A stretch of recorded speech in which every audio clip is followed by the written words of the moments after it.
মোরা এক বৃন্তে দুটি কুসুম, হিন্দু মুসলমান, মুসলিম তার নয়নমণি, হিন্দু তাহার প্রাণ। প্রিয় দর্শক, বিশ্বের যেখান থেকে আমাদের এই অনুষ্ঠান আপনারা দেখছেন তাদের সকলকে LB24-এর পক্ষ থেকে স্বাগত এবং শুভেচ্ছা জানাচ্ছি। আমি মাহাতির মোহাম্মদ মিজান। বাংলাদেশের মানুষ সাধারণত শান্তিপ্রিয়, সৌহার্দ্যপূর্ণভাবে বসবাসে অভ্যস্ত, যে ধর্মের বর্ণেরই হোক না কেন।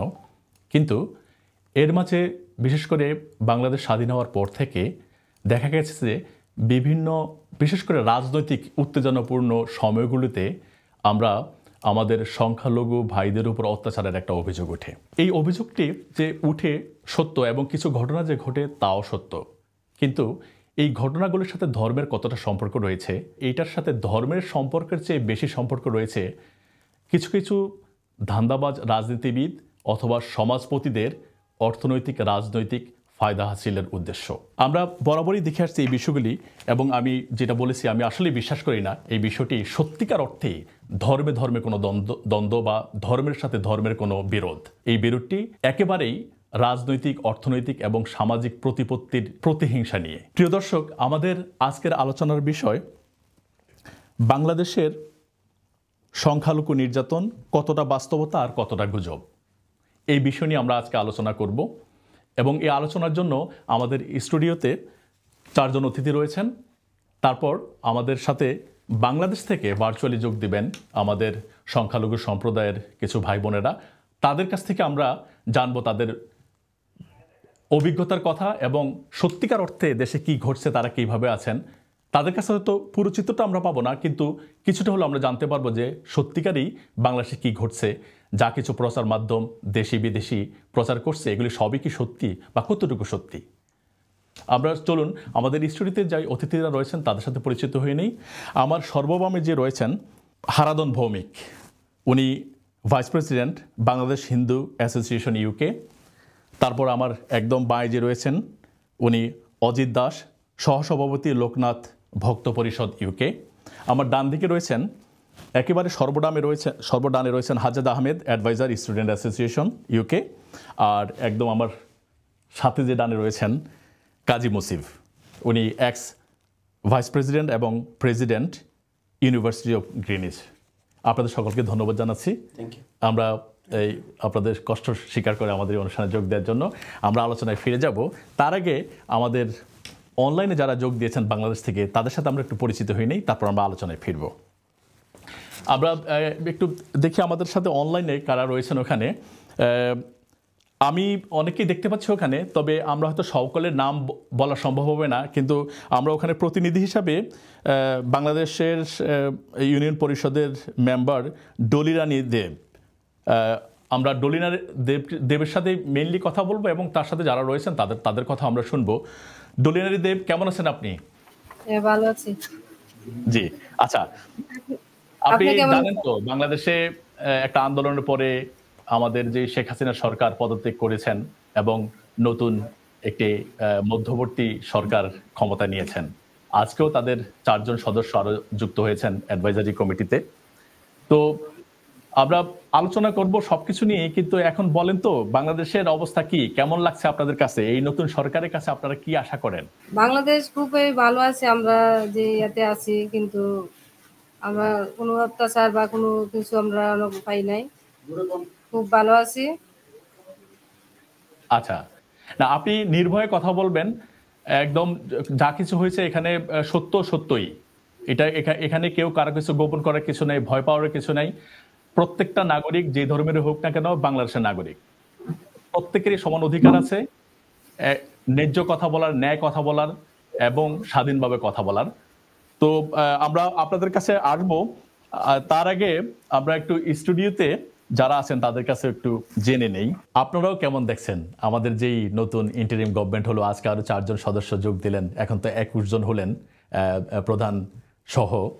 তো এখন কেমন মনে হচ্ছে আপনাদের কাছে ইন্টারিম গভর্নমেন্টটাকে আপনারা কেমন ভাবে দেখছেন এবং এদের কাছে আপনাদের প্রত্যাশাটা কি?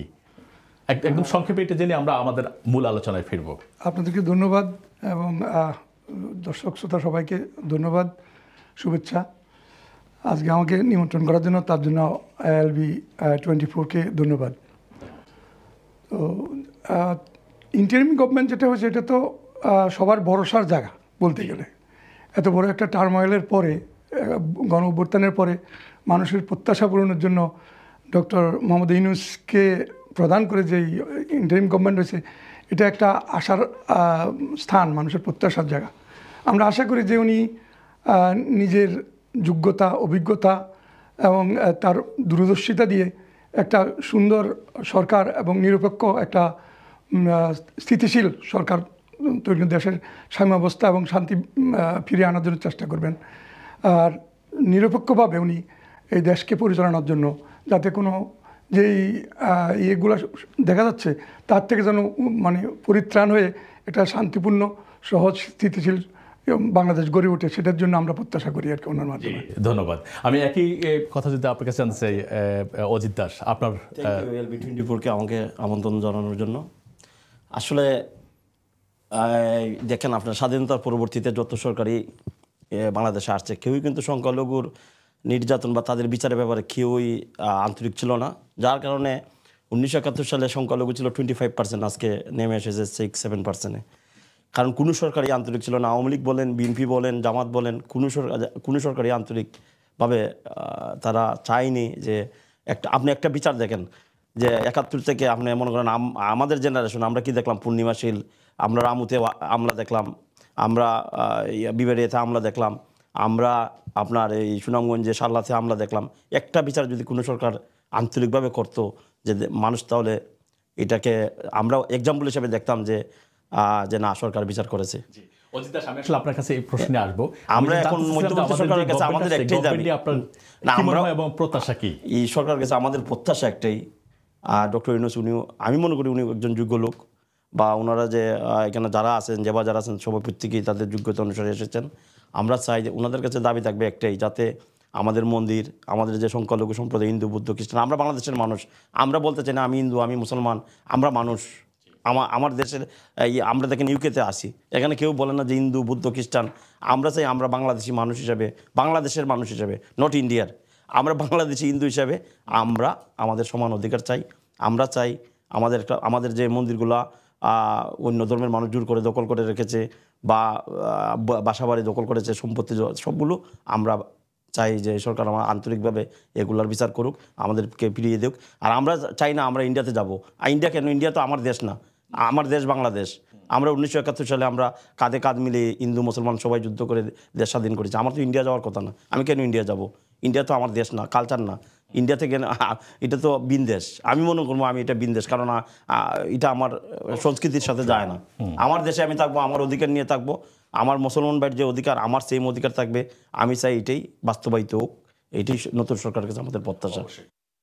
প্রশ্ন নিয়ে আপনার কাছে আসবো আমি। আপনারা যদি কিছু বলতে চান যে আমাদের নতুন গভর্নমেন্ট নিয়ে কোনো প্রত্যাশা বা কিছু সংক্ষেপে, যেমন এখন আমাদের কিন্তু নতুন আরো 4 জন অ্যাডভাইজার যুক্ত হয়েছেন, জানেন আপনারা। আচ্ছা, অ্যাডভাইজার ব্যাপারটা নিয়ে আমি কিছু বলতে চাচ্ছি না, এটা একটা প্রসেসের একটা পার্ট। তাদের যতগুলো টিম মেম্বার, যতজন দরকার দেশ চালানোর জন্য, প্রত্যাশা যেটা আমাদের এই যে ছাত্র আন্দোলনটা ছিল, যেটা এটার তো মেইন বেসিক যে ব্যাপারটা যদি আপনি খেয়াল করেন, এটাই হচ্ছে সমতার বাংলাদেশ চাই আমরা। যে কোনো জনগোষ্ঠী বেশি সুযোগ পাবে, কোনো জনগোষ্ঠী কম পাবে তা না। আমরা চাই একজন রাষ্ট্রের একটা নাগরিক যে অধিকারটা, এটা সমতার ভিত্তিতে সবাই সমান সুযোগ পাবে, সেখানে regardless of their like religious background বা যে কোন গোষ্ঠীর কোন সাথে বিলং করে, ওগুলো না। একটা নাগরিক, একটা রাষ্ট্র একটা নাগরিককে সমান চোখে দেখবে। তো সংক্ষেপে যদি বলতে হয় যে নতুন যে গভর্নমেন্ট হয়েছে তাদের কাছে আমাদের প্রত্যাশা সেটাই, যে সমতার বাংলাদেশ সৃষ্টির জন্য যত ধরনের পদক্ষেপ তাদের নেওয়া দরকার, প্রতিটা পদক্ষেপ তাদের নিতে হবে। তাদের কাছে প্রত্যাশা এটাই যে কোনো স্টোন যেন আনটার্ন না রাখে, যে সবগুলো জায়গায় যেন তাদের যতটুকু সময় তার থাকে সেই সময়টা যেন একটা রোডম্যাপ করে দেওয়া যায়, যে আগামীর বাংলাদেশ সমতার বাংলাদেশ। এই যে এত এখনও বাংলাদেশের মাটি রক্তে ভেজা, হ্যাঁ, শহীদদের, তো সেই বাংলাদেশ যেন সমতার বাংলাদেশ হয়, কখনো শোষণের বাংলাদেশ না হয়। জি, আচ্ছা, আমি হাজার আপনার কাছে আসি। আপনার কাছে একটু অনেকটা বিষয় আমি একটু জানতে চাই, যে এই বিষয়ে আমি আপনাদের কাছে আসবো একটু জানতে আর কি, যদিও বিষয়টা মানে আমাদের আলোচনার বিষয় না, কিন্তু সম্পর্কিত আর কি। বাংলাদেশের যেই ছাত্র গণ অভ্যুত্থানটা হয়ে গেল, এটা কি শুধুমাত্র আপনি ছাত্রদের এই দাবিটাকেই মনে করবেন, নাকি গত 15-16 বছরের আমাদের যে প্রধানমন্ত্রী শেখ হাসিনা যে পদত্যাগ করে চলে গেলেন, তার আমলের দুর্নীতি, দুঃশাসন, যত ধরনের অপকর্ম আছে সব কিছুরই পুঞ্জীভূত একটা বিস্ফোরণ ঘটেছে একটা উদ্দেশ্য, একটা এই ছাত্র আন্দোলনটাকে উদ্দেশ্য করে। আপনার কাছে কি তাই মনে হয়, নাকি পুরো ক্রেডিটটি আপনি শুধু ছাত্রকে দিকে দিতে চান? না না, thank you for letting me speak. আসসালামু আলাইকুম সকলকে। বিষয়টা হচ্ছে যে আপনার হিস্ট্রি যখন লেখা হয়, history is its episodic term. হিস্ট্রির অনেকগুলো এপিসোড থাকে, যেমন 1971-এ বাংলাদেশ স্বাধীন হওয়ার আগেও 52 থেকে আন্দোলন শুরু হয়ে যায়, ভাষা আন্দোলন থেকে। তো যিনি পদত্যাগ করলেন প্রাইম মিনিস্টার ছিলেন শেখ হাসিনা। ওনার বিরুদ্ধে যদি আপনি দেখেন যে ওনার বিরুদ্ধে বিভিন্ন সময় বিভিন্ন ব্যাকগ্রাউন্ডের মানুষ আন্দোলন করেছে। কেউ এমপিও ভুক্তির জন্য টিচাররা আন্দোলন করেছে, ছাত্ররা বিভিন্ন কারণে আন্দোলন করেছে, আবার বিভিন্ন সরকারি চাকরিজীবী অফিসার যারা আছেন তারাও বিভিন্ন সময় আন্দোলন করেছে। কিন্তু সমস্যাটা এই জায়গায় হয়ে যায় ফ্যাসিস্ট গভর্নমেন্টের, যে একজন ফ্যাসিস্ট গভর্নমেন্টের দিকে কিন্তু সবাই পয়েন্ট আউট করে। ওনার সমস্ত মিনিস্টার্স, সমস্ত এমপিস, ইভেন ওনার লোকাল এমপিস অ্যান্ড কাউন্সিলার্স, তারাও বলেন যে আমি প্রাইম মিনিস্টারকে জানাইছি, প্রাইম মিনিস্টার করবে। But you are the local representative, you are the representative of the constituency, তো why would you be going forward to prime minister? কিন্তু এবং উনি বলতেছেন যে আমার দেশ আমাকে না বলে কাকে বলবে, যেটা ওনার বয়ান ছিল, ওনার কথা ছিল। তো এই ক্ষেত্রে হয়েছে কি, সমস্ত ব্যাকগ্রাউন্ডের মানুষ, দেশের সর্বস্তরের মানুষ, সবার পুঞ্জীভূত ক্ষোভটা যে জমা হয়েছে তার উপরে। কারণ সে যখন দেখছে যে তার লোকাল এমপি বা লোকাল কনস্টিটিউয়েন্ট মেম্বার কোনো ধরনের অন্যায় অবিচার করছে, and that is being backed up by the bureaucracy. কারণ বাংলাদেশের ব্যুরোক্রেটিক নেচারটা হচ্ছে প্যাট্রিমোনিয়াল, তো র্যাশনাল না, তো এটা ইন্ডিপেন্ডেন্টলি পারফর্ম করে না। তো তখন তার ক্ষোভটা যে জমা হয়েছে যে প্রাইম মিনিস্টারের উপরে, তার ক্ষোভটা জমা হয়েছে যে এলিট যে ব্যাকগ্রাউন্ড আছে, যেই হচ্ছে আপনার ব্যুরোক্রেটিক ক্লাস আছে তাদের উপরে। তো এই কারণে এটা একটা পুঞ্জীভূত ক্ষোভ ছিল, যেটা হচ্ছে আপনার স্পার্কড আউট করে গিয়েছে সঠিক সময়, যার কারণে ওনাকে পতন বা পদত্যাগ যেভাবেই বলেন সেটা করতে হয়েছে। আর অবশ্যই এটার বাইরে অনেক বড় একটা জিও পলিটিক্যাল কনসার্নও তো আছে, কারণ বে of Bengal is a very crucial land. ইন্ডিয়ার কথা বলেন, ইন্ডিয়ার নর্থ ইন্ডিয়া আর চায়নার ইউনান, এই দুটো হচ্ছে ল্যান্ডলকড। তো নর্থ ইন্ডিয়া আবার হচ্ছে directly connected with Bangladesh, West Bengal and হচ্ছে আপনার মেঘালয়, আসাম, মিজোরাম, ত্রিপুরা। তো সেই জায়গায় এখন ইন্ডিয়া কিন্তু যতটুকুই তাদের অ্যাক্সেস ছিল এটা বাংলাদেশের থ্রুতে ছিল বে অফ বেঙ্গলে। এখন বাংলাদেশের সাথে তাদের যেই ধরনের রিলেশন হচ্ছে বা হতে যাচ্ছে, তাতে তারা পুরো মাত্রায় ল্যান্ডলকড হয়ে যাচ্ছে। তো অনেক বড় জিওপলিটিক্যাল রিজনও এখানে ছিল। তো সব মিলিয়ে এটা হয়েছে সফল আমার কাছে মনে হয়। Thank you. হ্যাঁ, থ্যাংক ইউ। আমি একটু আমার যে ভার্চুয়ালি যে বাংলাদেশে যারা আছেন ওনাদের সাথে একটু যোগাযোগটা চাচ্ছি। জি, ডলিরানী দিদি, আপনি একটু কি বলবেন আপনারা বাংলাদেশের কোন জায়গায় আছেন, এবং একটু যদি আমাদেরকে বলেন কোন জায়গা থেকে আপনারা কথা বলছেন বাংলাদেশের? ব্রাহ্মণবাড়িয়া জেলায় শিমরালী গ্রাম, কসবা উপজেলা। আচ্ছা, আপনি তো ইউনিয়ন পরিষদের সদস্য ওখানে না? 2 নং মেহারি ইউনিয়নের সদস্য। আচ্ছা আচ্ছা আচ্ছা, আপনি যেহেতু একজন ইউনিয়ন পরিষদের সদস্য, মানে কিন্তু বাংলাদেশ সরকারেরই একটা একদম নিম্নতম পর্যায়ের অংশ কিন্তু আপনার কাছে কি তথ্য থাকার কথা, আপনার এলাকাতে যেমন ব্রাহ্মণবাড়িয়ার কথা যদি আমি বলি, আপনি কি এমন কোনো তথ্য পেয়েছেন যে ধরেন আমাদের অন্য কোনো ভাই বোন, আমাদের সংখ্যালঘু ভাই বোনদের কারো উপর কোনো অত্যাচার হয়েছে? হতেই পারে, আপনি কিন্তু ফ্রিলি বলবেন সবকিছু, আমরা সঠিক তথ্যটা জানতে চাচ্ছি। কারণ আমরা তো ব্রিটেনে বসে দেশে বিভিন্ন মাধ্যমে যতটুকু জানতে পারি ততটুকু, কিন্তু সরাসরি আপনি যেহেতু কথা বলছেন, আপনার কাছ থেকে হয়তো আমরা সরাসরি সঠিক বিষয়টা জানতে পারবো। আপনি কি আপনার কারো আত্মীয় স্বজন তো অনেকেই আছে দেশের বিভিন্ন জায়গায়, আপনার কারো কাছ থেকে এমন কিছু শুনেছেন যে এরকম কোনো অত্যাচার নির্যাতন হয়েছে, বা কি হয়েছে, কেন হয়েছে? এটা কি কোনো ধর্মীয় কারণে হয়েছে, নাকি এটা কি কোনো রাজনৈতিক কারণে হয়েছে, বা ধরেন যে অর্থ সম্পদ নেয়ার জন্য হয়েছে? যদি হয়ে থাকে আপনি যদি একটু বলেন, অথবা আপনার সাথে যারা আছে ওনারা কেউ যদি কিছু বলতে চায় একটু আপনি বলতে দেন ওনাদেরকেও।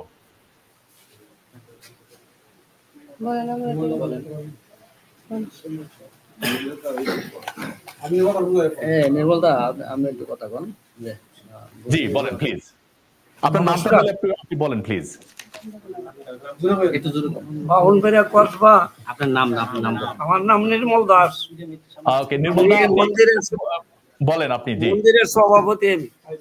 আচ্ছা, আমি অনেক বছর ধরে মন্দিরের সভাপতি। আমার কাছে কোনো অসুবিধা নাই, আমরা খুব ভালো শান্তি মতে চলতেছি। আমরা গ্রামের লোকে আমরা খুব যথেষ্ট সাহায্য করে। আচ্ছা, আমরার কাছে কিছু নাই, আমরা পূজাপালি করি, তারা আমরা সহযোগিতা করে, আমরার কাছে কোনো অনাচার নাই, খুব ভালো পজিশনে আছি আমরা। আচ্ছা, ওকে, ধন্যবাদ। আর কেউ যদি আপনারা আপনাদের অভিজ্ঞতা বা মতামত বলতে চান বলতে পারেন, যে কোনো বিষয় নিয়ে বলতে পারেন, এইসব সুবিধা অসুবিধা যা বলতে চান বলতে পারেন।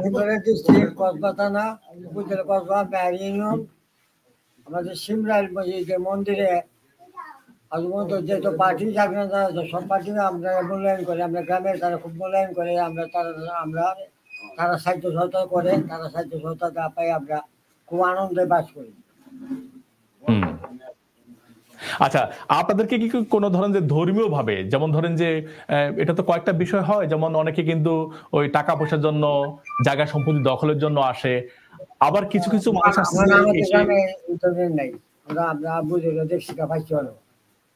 বা এরকম কোন ধর্মের মানুষ এসে বা মুসলমানরা এসে কি এরকম কোন দলীয় ভাবে বা একক ভাবে এসে হুমকি দামকি দেয়, এরকম কিছু কি করেছে আপনাদের? পার্টি কোন দল কোন লোক আমরা এই ধরনের ব্যবহার করেন, হুমকি আসে না কোনো সময়। আচ্ছা, আচ্ছা, ধন্যবাদ। আমি ডলিরানির কাছে আসতে চাই। ডলিরানি, আপনিও যদি একটু বলেন, যেহেতু আপনি একজন দায়িত্বশীল প্রতিনিধি ওখানকার, আপনার কাছ থেকে আমরা একটু বেশি শুনতে চাইবো আর কি। ওখানে কি ধরেন যে ঘটনাগুলি ঘটে বা আপনারা যেটুকু শুনেন আর কি, সত্যি সেটা ভিন্ন বিষয়, আমরা ওইটা নিয়ে আলোচনা করব। এইসব বিষয়গুলি যে ঘটে, এটা কি আসলে কি জোর করে, মানে ধর্মের সাথে বিষয়টা হলো তো এরকম হওয়ার কথা যে আপনাকে ধর্মান্তরিত করার জন্য চাপ দিতেছে বা ওইরকম কিছু, কিন্তু বিষয়টা কি এরকম তো অবশ্যই না, অর্থনৈতিক কারণেই বা রাজনৈতিক কারণে এইসব ঘটনাগুলি ঘটে, তাই তো? কিন্তু এইবার রাজনৈতিক ভিন্ন দলে যারা ছিল, ধরেন যে এখন তো আওয়ামী লীগ সরকার চলে গেছে, যারা বিরোধী দলে যারাই ছিল না কেন, জামাত, বিএনপি বা যাদের কথা বলেন না কেন, তারা ওরকম রাজনৈতিক ভাবে এসে কি আপনাদের কাউকে কি কোনো ধরনের চাপ সৃষ্টি বা কিছু করেছে? আপনাকে জেনেছেন কারো কাছ থেকে? কোনো চাপ সৃষ্টি করে নাই বা কোনো অত্যাচার করে নাই আমাদের দিকে। আমরা খুব সুখে আছি, খুব শান্তিতে আছি, আমাদের কোনো হুমকি তুমকি কিছুই দেয় নাই পর্যন্ত, আমরা কোনো পাই নাই, কোনো চাপ সৃষ্টি করে নাই। ওকে, ধন্যবাদ ডলিনা। আপনাদের কাছে আমরা আবারও ফিরে আসবো। আমরা একটু আমাদের স্টুডিওতে অতিথিদের কাছে একটু আসি, ওনাদের কথা শুনি একটু। আমি একটু আপনাদের কাছে বিশেষভাবে জানতে চাইবো, ওনারা হয়তো বাংলাদেশে থেকে এত কিছু ওইভাবে বুঝেন না, বলতে পারবেন না। আমি আপনাদের কাছে, যেহেতু আপনারা জ্ঞানী মানুষ, ধর্ম সম্পর্কে আপনাদের ভালো জ্ঞান আছে এবং পৃথিবীর সম্পর্কেও ভালো জ্ঞান আছে, সব কিছু সম্পর্কে আপনাদের ভালো জ্ঞান আছে। বাংলাদেশে যে একটা ঘটনাটা ঘটে, যখনই ধরেন যে এই যে বিশেষ করে রাজনৈতিক কোনো ইস্যু যখনই আসে, এই ঘটনাগুলি কিন্তু তখনই ঘটে। আপনি দেখবেন যে নির্বাচনের আগে, নির্বাচন চলাকালীন সময়ে অথবা নির্বাচনের পরে, এবং ওই সময়টাতেই কিন্তু এই ঘটনাগুলি ঘটে যে আমাদের যে সংখ্যালঘু বলে যাদেরকে বলে, তাদের উপরেই এই অত্যাচার জুলুমের অভিযোগগুলি আসে। তার মাঝে কোনো সত্যতা যে নাই তা বলবো না আমি, কিন্তু আপনারা কি সত্যি বিশ্বাস করেন এই কাজগুলি ধর্মের জন্যই করা হয়? ধর্মের জন্য যেটা করা হয়, আমি একটু সংজ্ঞাটা বলি আপনাদেরকে। ধরেন যে আমি মুসলমান, ঠিক আছে, আমি এখন ইন্ডিয়াতে আছি। ইন্ডিয়াতে যদি হিন্দুরা, কারণ সংখ্যাগরিষ্ঠ তারা ওখানে, তারা যদি আমাকে চাপ দেয় যে আপনি হিন্দু থাকতে পারবেন না, মুসলমান হতে হবে, নাহলে এখান থেকে বের করে দিব, এটা কিন্তু একটা ধর্মের দৃষ্টিকোণ থেকে আমি বিচার করতে পারি, এটা ধর্মীয় চাপ। আবার যদি বিষয়টা এরকম হয়, না তুমি মুসলমানকে, তোমাকে আমি থাকতে দেবো না কারণ তোমার সম্পদ আমার দরকার, তুমি আমাদেরকে ভোট দাও না, এইসব বিভিন্ন কারণে যদি করে, সেটাকে কিন্তু আমরা ধর্মের সাথে মিলাতে পারি না, ধর্মীয় অনুযায়ী কিন্তু এটাকে বলা যায় না, এটা স্বার্থের বিষয় হয়, তাই তো? এখন বাংলাদেশে যে ঘটনাগুলি ঘটছে বরাবর সব সময়, এটার সাথে কি আসলে কি ধর্মের, যেভাবে আমি সংজ্ঞাটা দিলাম, ওর সাথে কোনো সম্পর্ক আছে, নাকি এগুলিকে আপনারা যে রাজনৈতিক ফায়দা হাসিলের বিষয় বলে মনে করেন? এখানে বিভিন্ন সময়ে বিভিন্ন ঘটনা কিন্তু বিভিন্ন রূপ বেরিয়ে আসছে। যেমন গত বছর দুর্গাপুজোর সময় কুমিল্লার একটা মন্দিরে কোরআন শরীফ রেখে দিয়ে সারা বাংলাদেশে একটা তাণ্ডব। এখন এখানে কিন্তু হিন্দুদের কোনো কোরআন শরীফ রেখে নিজের ধর্মের উপর কেউ আঘাত আনতে চাইবে না। এখানে একটা ষড়যন্ত্রকারী একটা সুবিধাবাদী একটা সুবিধাভোগী কিছু লোক আছে, এরা এই সুবিধাটা আদায় করার জন্য বা রাজনৈতিক ফায়দা আদায় করার জন্য এই কাজটা করছে, করে সারা দেশে একটা, এটা কিন্তু ধর্মের উপর নিয়ে গেছে। বাংলাদেশের মানুষ কিন্তু ধর্মপ্রাণ, হিন্দু যেমন মুসলমান তেমন সবাই ধর্মপ্রাণ। তো স্বাভাবিকভাবে যখন কোরআন শরীফের উপর একটা আঘাত আসে তখন সব মানে দলমত নির্বিশেষে সবার মধ্যে এটা কাজ করে আর কি, সেন্সিটিভ ইস্যু হয়ে যায়। তখন বাধ্য হয়ে সাধারণ মুসলিমরাও তখন হিন্দুদের উপর ক্ষিপ্ত হয়ে যায়। এই ঘটনাটা ঘটছে গতবার। এই ইস্যুগুলো কিন্তু তৈরি করা, এটা তৈরি করে একটা সুবিধাবাদী মানে এক্সট্রিমিস্ট গ্রুপ আমি বলবো আর কি, ফ্যানাটিক গ্রুপস, তারা এগুলো করছে। এতে এই ঘটনাগুলো প্রায় বিভিন্ন জায়গায় হয়। ওই ফেসবুকে হয়তো হজরত মোহাম্মদের একটা ছবি দিয়া বা ছবি দিয়া, এটা একজন হিন্দু মানুষের এতে ফেসবুকে দিয়ে দিল, এখন এটা বললো যে আমাদের মোহাম্মদকে, হজরত মোহাম্মদ সাল্লাল্লাহু আলাইহি সাল্লামকে অপমান করছে, যাই সবাই আক্রমণ করলো, তার বাড়ি ভাঙে দিল, জ্বালিয়ে দিল, তারে মারলো, এই অবস্থা। এটা কিন্তু একটা ষড়যন্ত্রকারী একটা গ্রুপ। এটা অ্যাজ এ হোল মুসলিমরা এত মানে অমানবিক কাজ করার মতো না। আমি ছোটোবেলা থেকে মুসলমান বন্ধুবান্ধবদের সাথে বড় হয়েছি, একসাথে লেখাপড়া করছি, চাকরি করছি আমি চাকরি জীবনে, এখনও আমার বন্ধুবান্ধব এখানে আছে, দেশে আছে। যেমন আমার এক্সাম্পল দিচ্ছে, এই যে আমার গ্রামে আমার বাড়িতে একটা মন্দির আছে। তো এই যে ঘটনাগুলো ঘটছে, ঘটার পরে আমি দেশে ফোন করছি, সবাই আতঙ্কিত, একটু সবাই স্বাভাবিকভাবে আতঙ্কিত। তো আমার গ্রামের মুসলমানরা হিন্দুদের সাথে বসে একটা কমিটি করছে, টিম করছে, তারা মিলে এখন রাত্রে রাত্রে পাহারা দেয় যেন বাইরের লোকজন এসে আমাদের কোনো মন্দিরে বা হিন্দু বাড়িতে আক্রমণ করতে না পারে। সেটা প্রত্যেক রাতেই তারা টিম করছে, হিন্দু এবং মুসলমান মিলে। তো আমি কিভাবে বলবো যে মুসলমানরাই ইন জেনারেল ধর্মীয় ইয়েতে হিন্দুদের উপর আক্রমণ করে? এটা একটা সুবিধাভোগী বা মানে এক্সট্রিমিস্ট বা ফ্যানাটিক্স গ্রুপ আছে, যারা এটা চায় যে একটা রাজনৈতিক ফায়দা নেওয়ার জন্য, অথবা কারো স্বার্থ আছে ওই বাড়িটাকে যদি আমি উচ্ছেদ করতে চাই তার জায়গাটা আমি নিতে পারবো, মনের মধ্যে ওই রকম। বিষয়টা হলো যে এটা আসলে কিন্তু মানে ধর্মীয় সংঘাত বলতে যেটা বোঝা ওইটা না, ইন জেনারেল ধর্মীয় সংঘাত এটা ক্রিয়েট করে আর্টিফিশিয়াল। জি জি জি। আচ্ছা, আপনি আপনার কাছে কি মনে হয়, আপনি যে উনি যে ব্যাখ্যা দিলেন ব্যাখ্যার সাথে কি আপনি একমত? বা অনেক একমত, কারণ এগুলো হলো বেশিরভাগই রাজনীতিক। জি জি। মনে করেন আওয়ামী লীগের, মনে করেন বিএনপি ক্ষমতায়, তখন এরা বেশিরভাগ যে বাংলাদেশের রাজনৈতিক দল আওয়ামী লীগ বলেন, বিএনপি বলেন, এরা ইন্ডিয়ার একটা ফ্যাক্টর মনে করে যে এখানে মাইনরিটি অ্যাটাক করলে ইন্ডিয়া গভর্নমেন্ট দেখবে, দীক্ষা এখানে ইনফ্লুয়েন্স থাকবে, এই কারণেই বেশিরভাগ ঘটনাগুলো ঘটে। এখন এখানে এমন দায়বদ্ধতা আওয়ামী লীগ বিএনপি জামাত কেউ এড়াতে পারবে না। আর আমার মন্দির কেন আমার মুসলমান ভাই এসে পাড়া দেবে? আপনার মসজিদ তো কেউ পাড়া দিতে যায় না। আমি চাই না আমার মন্দির আপনারা পাড়া দেবেন, আমরা চাই সম অধিকার। এখন যে বাংলাদেশের যে প্রেক্ষাপট দেখেন, আমাদের মুসলমান ভাইয়েরা আমাদেরকে তারা পরিস্থিতি বাধ্য করছে, তারা পাড়া দিতেছে, কারণ নতুবাদে মানে ঘটনা ঘটবে দিকেই মুসলমান ভাইয়েরা পাড়া দিতেছে। আমরা এই অবস্থার অবসান চাই। আমরা চাই না আমার ভাই কেন কষ্ট করবে। আমরা তো তাদের তো মসজিদ কেউ পাড়া দিতেছে না। আমি এটা বলতেছি না, ওরা জানে যে এখানে হামলা হতে পারে, এই কারণে কিন্তু ওরা বিএনপি বলেন, জামাত বলেন, এখন কিন্তু আওয়ামী লীগ মাঠে নেই, বিএনপি জামাত ভাইয়েরা এরা পাড়া দিতেছে আমাদের প্রত্যেকটা মন্দির, এবং প্রত্যেক বাড়ি বাড়ি যেতেছে, কোনো সমস্যা কিনা এরা কিন্তু এই কাজটা করতেছে। থ্যাংক ইউ এদের ওনাদেরকে। কিন্তু আমরা চাই না এই পরিস্থিতি কেন সৃষ্টি হবে। আমাদের তো বাংলাদেশে আমাদের তো সম অধিকার থাকার কথা। আমরা তো বাংলাদেশি, আমাদের বাংলাদেশে আমাদের ইনভেস্টমেন্ট, আমাদের বাড়ি ঘর সব কিছু, আমরা কেন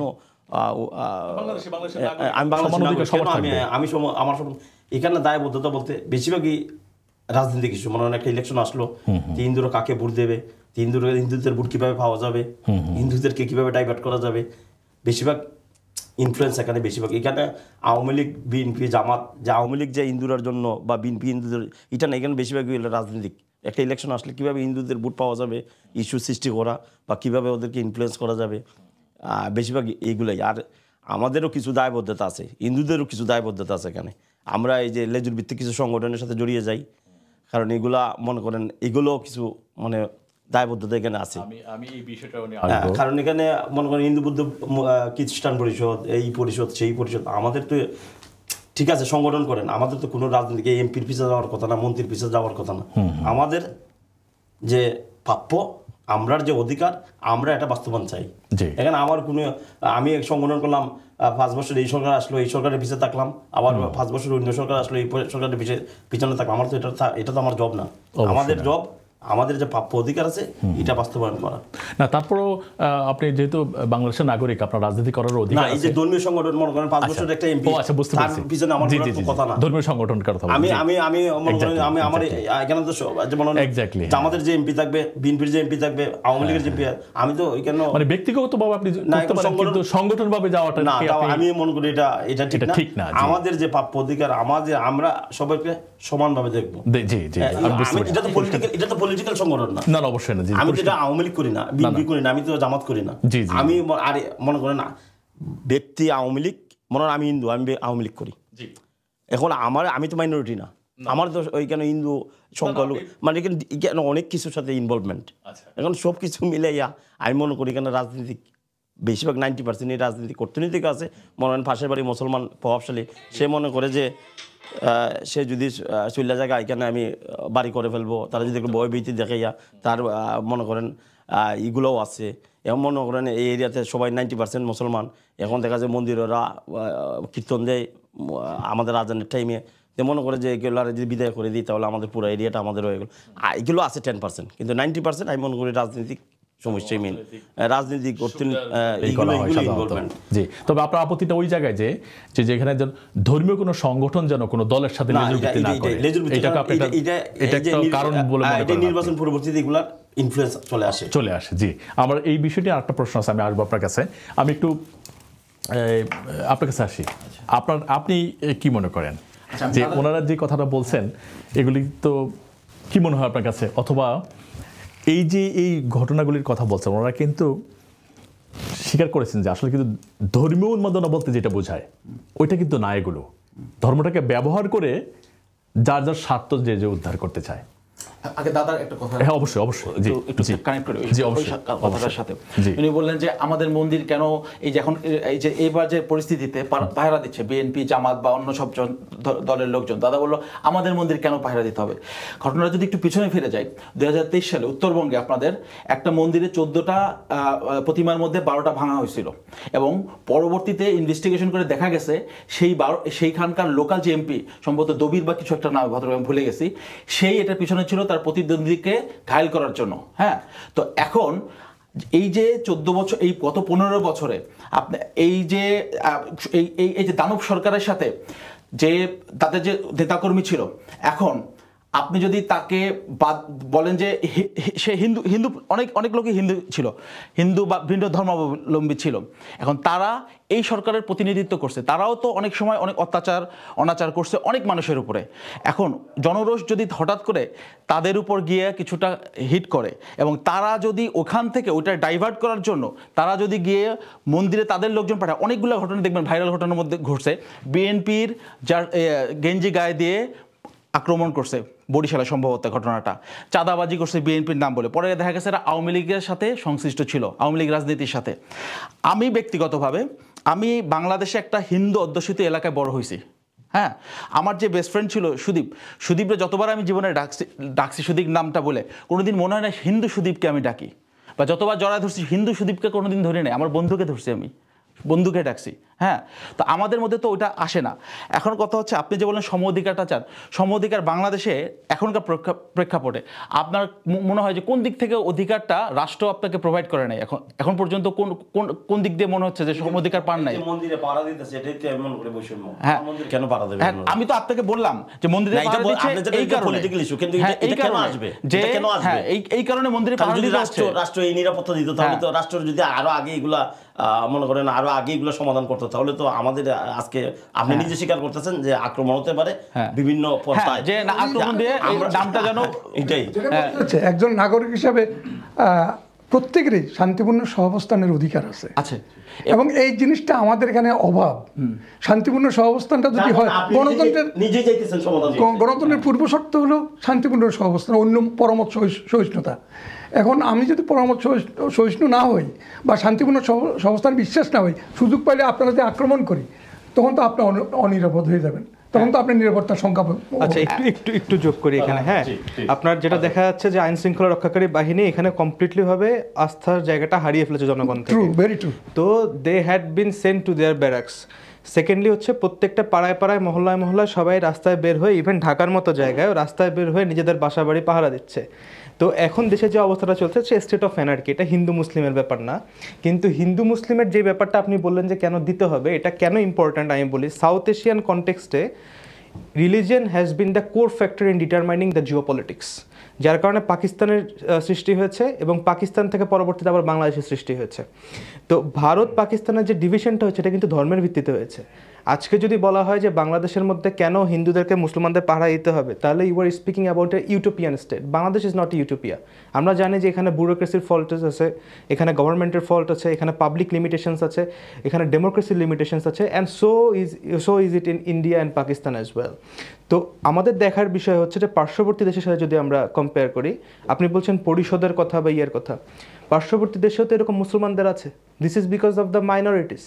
ওখানে 14% মুসলিম পপুলেশন, 14% মুসলিম পপুলেশনের জন্য অল ইন্ডিয়া মুসলিম পার্সোনাল ল বোর্ড আছে, যেখান থেকে একটা যদি ফতোয়া বলা হয় আমাদের ইসলাম ধর্মে, ফতোয়া যদি জারি করা হয়, তারপরও কিন্তু দেখেন এখানে বাবরি মসজিদ ডেমোলিশনের মতো ঘটনা ঘটে গিয়েছে, এটা পুরো ইন্ডিয়ার মানে রাজনীতিকেই চেঞ্জ করে দিয়েছে।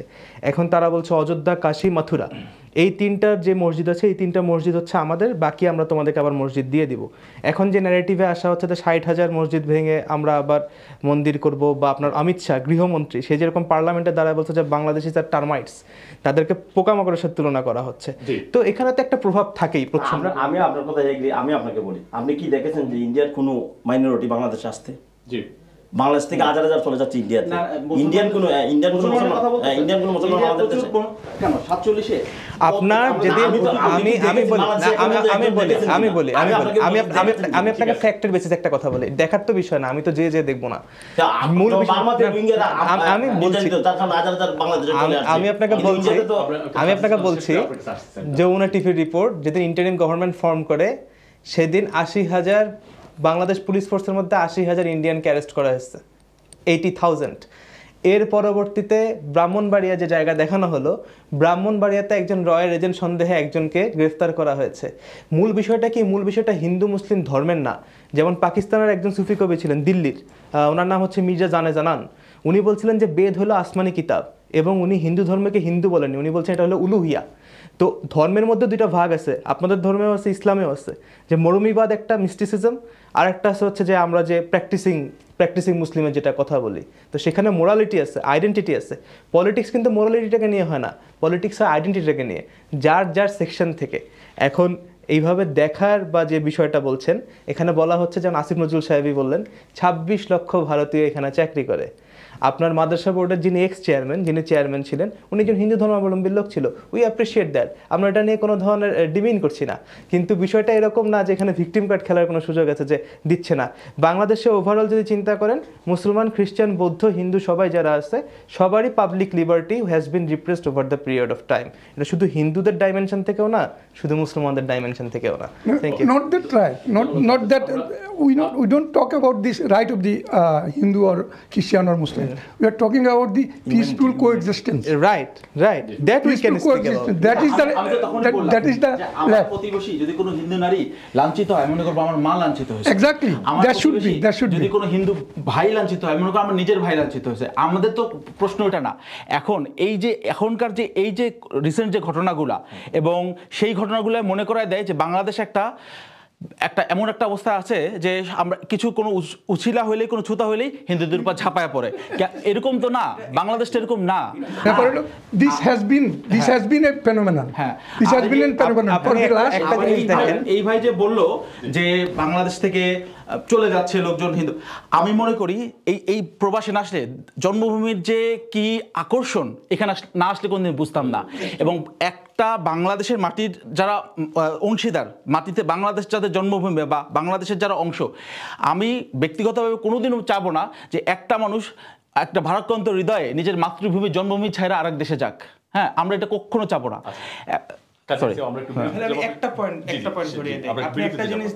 যে ঢাকা জাদুঘরের থেকেও বেশি গুরুত্বপূর্ণ হলো রাজশাহীর বরেন্দ্র জাদুঘর, যেটা আলাউদ্দিন হোসেন শাহের সময় রাজধানী ছিল। এখন সেই বরেন্দ্র জাদুঘর ঠিক এই আন্দোলনটা হওয়া পদত্যাগ করার মুহূর্তেই সেই বরেন্দ্র জাদুঘরটা পুরাই দেওয়া হলো, যেখানে কয়েক হাজার কয়েকশো বছরের ইতিহাস এবং দলিল সবকিছু ছিল। আপনার কি মনে হয় এটা কোনো হিন্দু গ্রুপ বা মুসলিম গ্রুপ করেছে? না, there was a political driving force behind it. তো আমাদেরকে what is that, can you explain more? উনি একটু সময় চাইলে ব্রেক দিবে, তারপরে ইনশাআল্লাহ আমরা আবার আসবো। অবশ্যই আপনি যদি কিছু যোগ করতে চান এর সাথে সংক্ষেপে যদি কিছু আমরা জানি, আমরা বাংলাদেশে ছোটকাল থেকে বড় হয়েছি, আমাদের আমরা জীবনে ভাবি নাই যে আমার বন্ধু মুসলমান, মানে আমি মনে করেন ওর এর সাথে খেলছি, ওর সাথে বড় হয়েছি।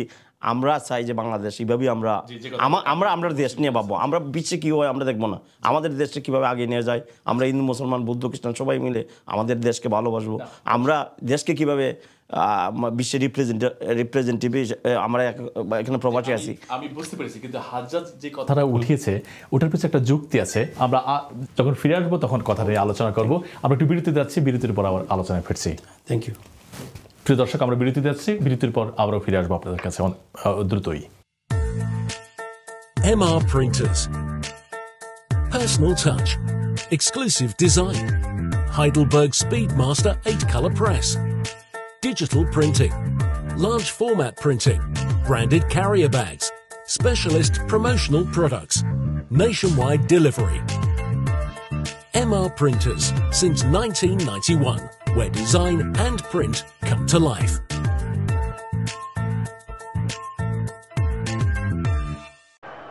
At this crucial moment of the match, what can we expect from number one all-rounder Shakib Al Hassan? The team needs its crucial only 6 runs from just one ball. I think we can count on Shakib. Oh, what a bat! Where is the ball? It's gone all the way outside. It's the boundary. It's a 6. That's incredible. It has gone to the clouds. Life is like a game. Choose the right team to win.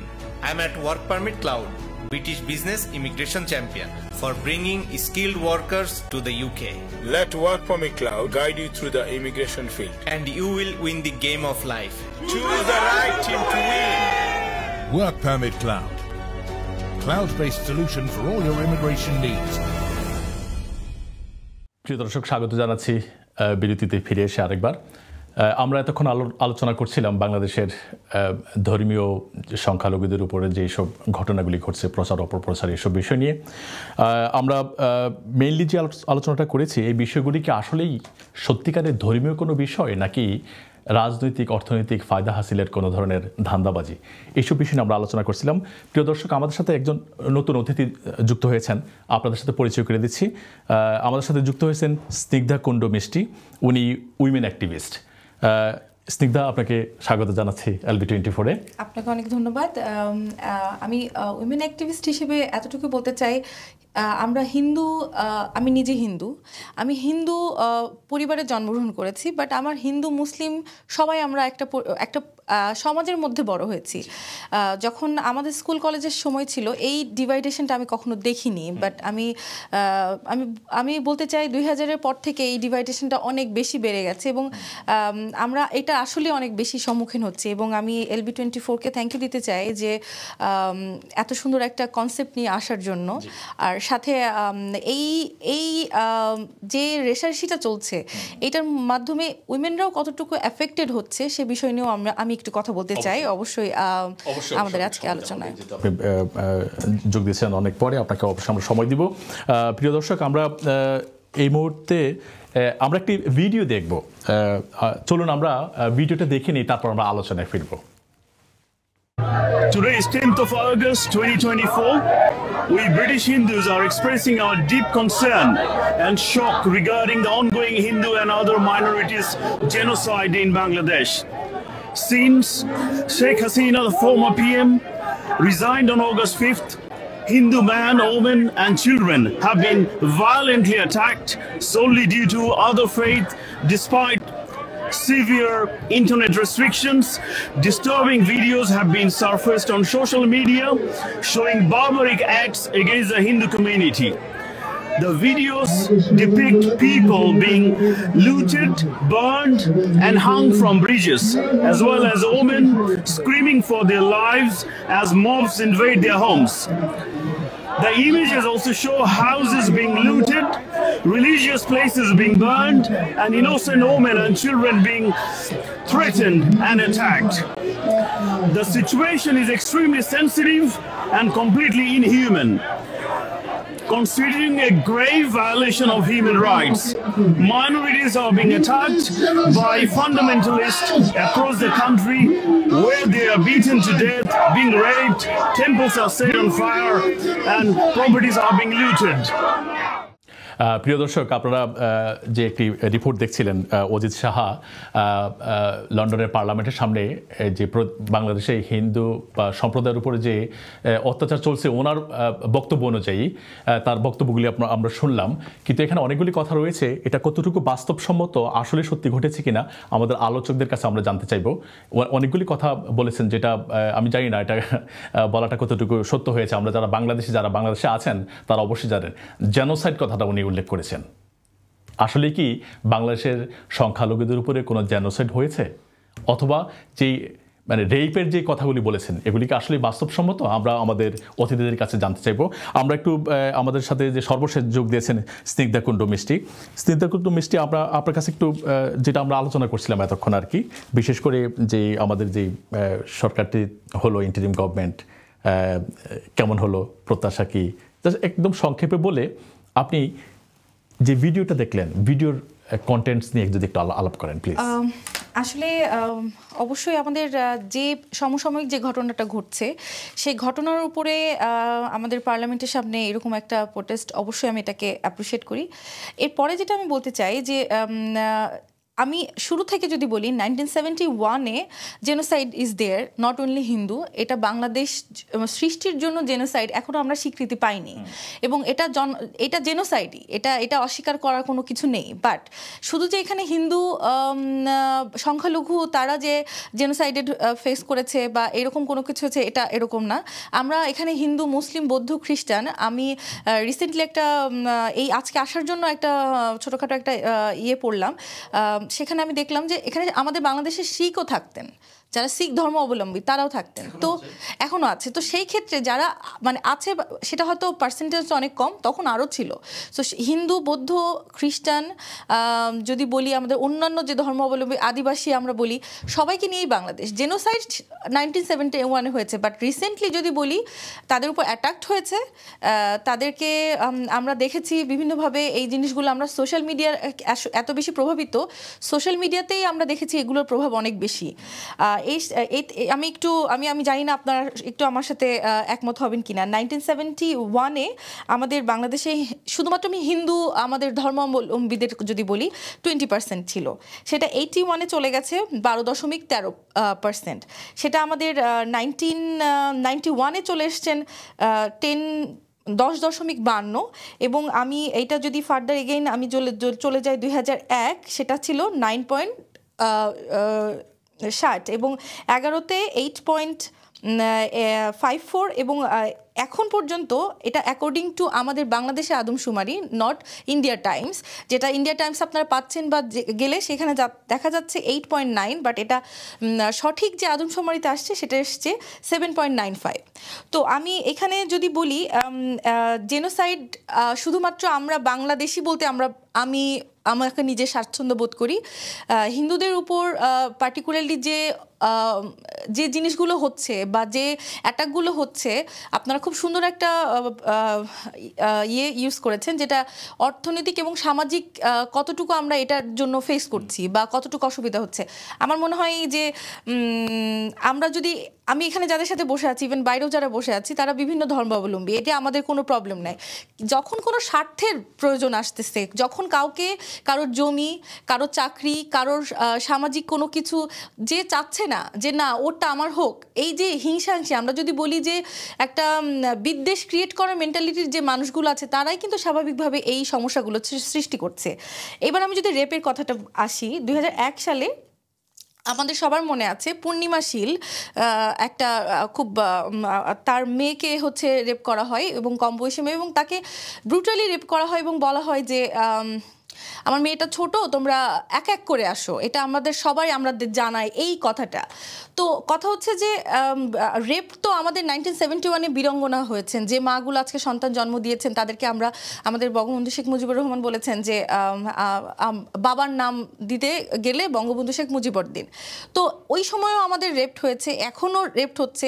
আমি এখানে দেখলাম India এবং বাংলাদেশ নিয়ে একটু কথা হচ্ছিল, ভাইয়া বলছিলেন গত কয়েকদিন ধরে সোশ্যাল মিডিয়া আরেকটা topic of viral, which is Moumita, যেটা কিনা ইন্ডিয়াতে একজন ডক্টরকে আমার জাস্ট গুজবাম হয়ে গেছে।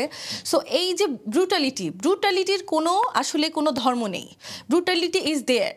সো ব্রুটালিটি যখন ব্রুটালি একটা মেয়েকে রেপ করা হচ্ছে তো এটা তো অস্বীকার করার কিছু নেই। কিন্তু আমাদের যে সমাজ থেকে আমরা উঠে এসেছি, আমাদের ভ্রাতৃত্ববোধ, আমাদের একজনের প্রতি আরেকজনের সামাজিকভাবে যে দায়িত্ব, একজনকে সাথে রাখার যে, এটা আসলে আমাদের সাথে যায় না। আমরা বাঙালি, আমরা যেখানে যাই আমরা অতিথিয়তা বা আতিথেয়তার জন্য আমাদেরকে সবাই বলে যে বাঙালিদের আতিথেয়তা সবচেয়ে বেশি। কিন্তু এইগুলো সরে এসে এখন আমাদের সামনে এই সরকার সামনে নিয়ে আসার জন্য যে একটা আমি বলি কষাই মানসিকতার যে একটা জিনিস আমি দেখলাম, এটা আসলে অন্য কোনোখানে হয়নি।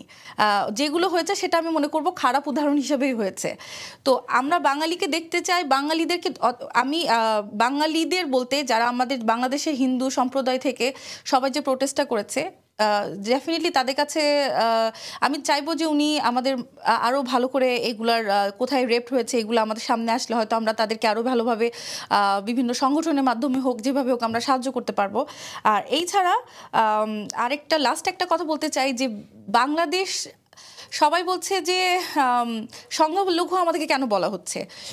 বাংলাদেশে তো আমরা সংখ্যালঘু কখনোই না, আমরা সংখ্যালঘু একটা সার্টেন লোকই আমাদেরকে বানিয়েছেন সংখ্যালঘু। তো সংখ্যালঘু বাদ দিয়ে যদি আমরা বাঙালি হিসেবে যদি সবাই একসাথে থাকতে চাই, আসলে সবার মধ্য থেকে নেগেটিভিটি বের করতে হবে, যে হিন্দু হোক মুসলিম হোক সবার থেকেই আমার মনে হয় নেগেটিভিটি বের করতে হবে। আপনি যে তথ্যগুলি দিলেন এটা ঠিক আছে, কিন্তু অজিত সাহা যে ভিডিওটা আমরা দেখলাম, উনি তো মনে হয় আমার যতটুকু বুঝতে পেরেছি সাম্প্রতিক বিষয়গুলোর নিয়েই কিন্তু এটা করা হয়েছে। উনি কিন্তু অতীতের বিষয়ে যে রিপোর্ট আপনি একদম 1971 থেকে বললেন, উনি কিন্তু একদম সাম্প্রতিক, যেমন আমাদের সাবেক শেখ হাসিনা পদত্যাগ করার পর থেকে যে আন্দোলনটা হয়েছে ওই বিষয়টার উপরেই কিন্তু এই প্রতিবাদটা হয়েছে। ওখানে আমি যেটা পেয়েছি সেটা একটা মহিলার বাড়ি,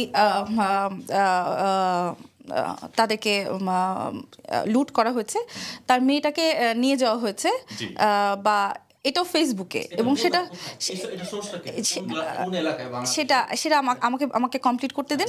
তো যখন আমি দেখেছি সেখানে কিন্তু সে রেপড হয়েছে এরকম আমি কোনো কিছু দেখিনি, যে she has been raped means that is something, এইরকম কোনো কিছু আমি দেখিনি। সেকেন্ড কোশ্চেন যেটা এসছে, জি ভিডিওটার কথা বললেন যে নিয়ে যাচ্ছে, এটা কোন ভিডিওটার কথা বলছিলেন? আমি ওই যে মাইক্রো করে নিয়ে যাচ্ছে ধরে, ওইটা কি? জি আচ্ছা, ওইটা আসলে না জানি না ওই বিষয়টা আমি বলবো, এটা আসলে আমি জানি না উনি কোন, এটা আমার মনে হয় অজিত শাহ থাকলে উনি ভালো উত্তর দিতে পারতেন, উনি কিসের উপর বেস করে বলেছেন। আপনি জি তাহলে আপনি বলে আসেন। তারপরে যে পূর্ণিমা শীলের যে ঘটনাটা বললেন যে এক এক করে আসেন, আমরা পত্রিকায় সবাই একটা দেখছি এবং এইটা অত্যন্ত নিন্দনীয় কাজ।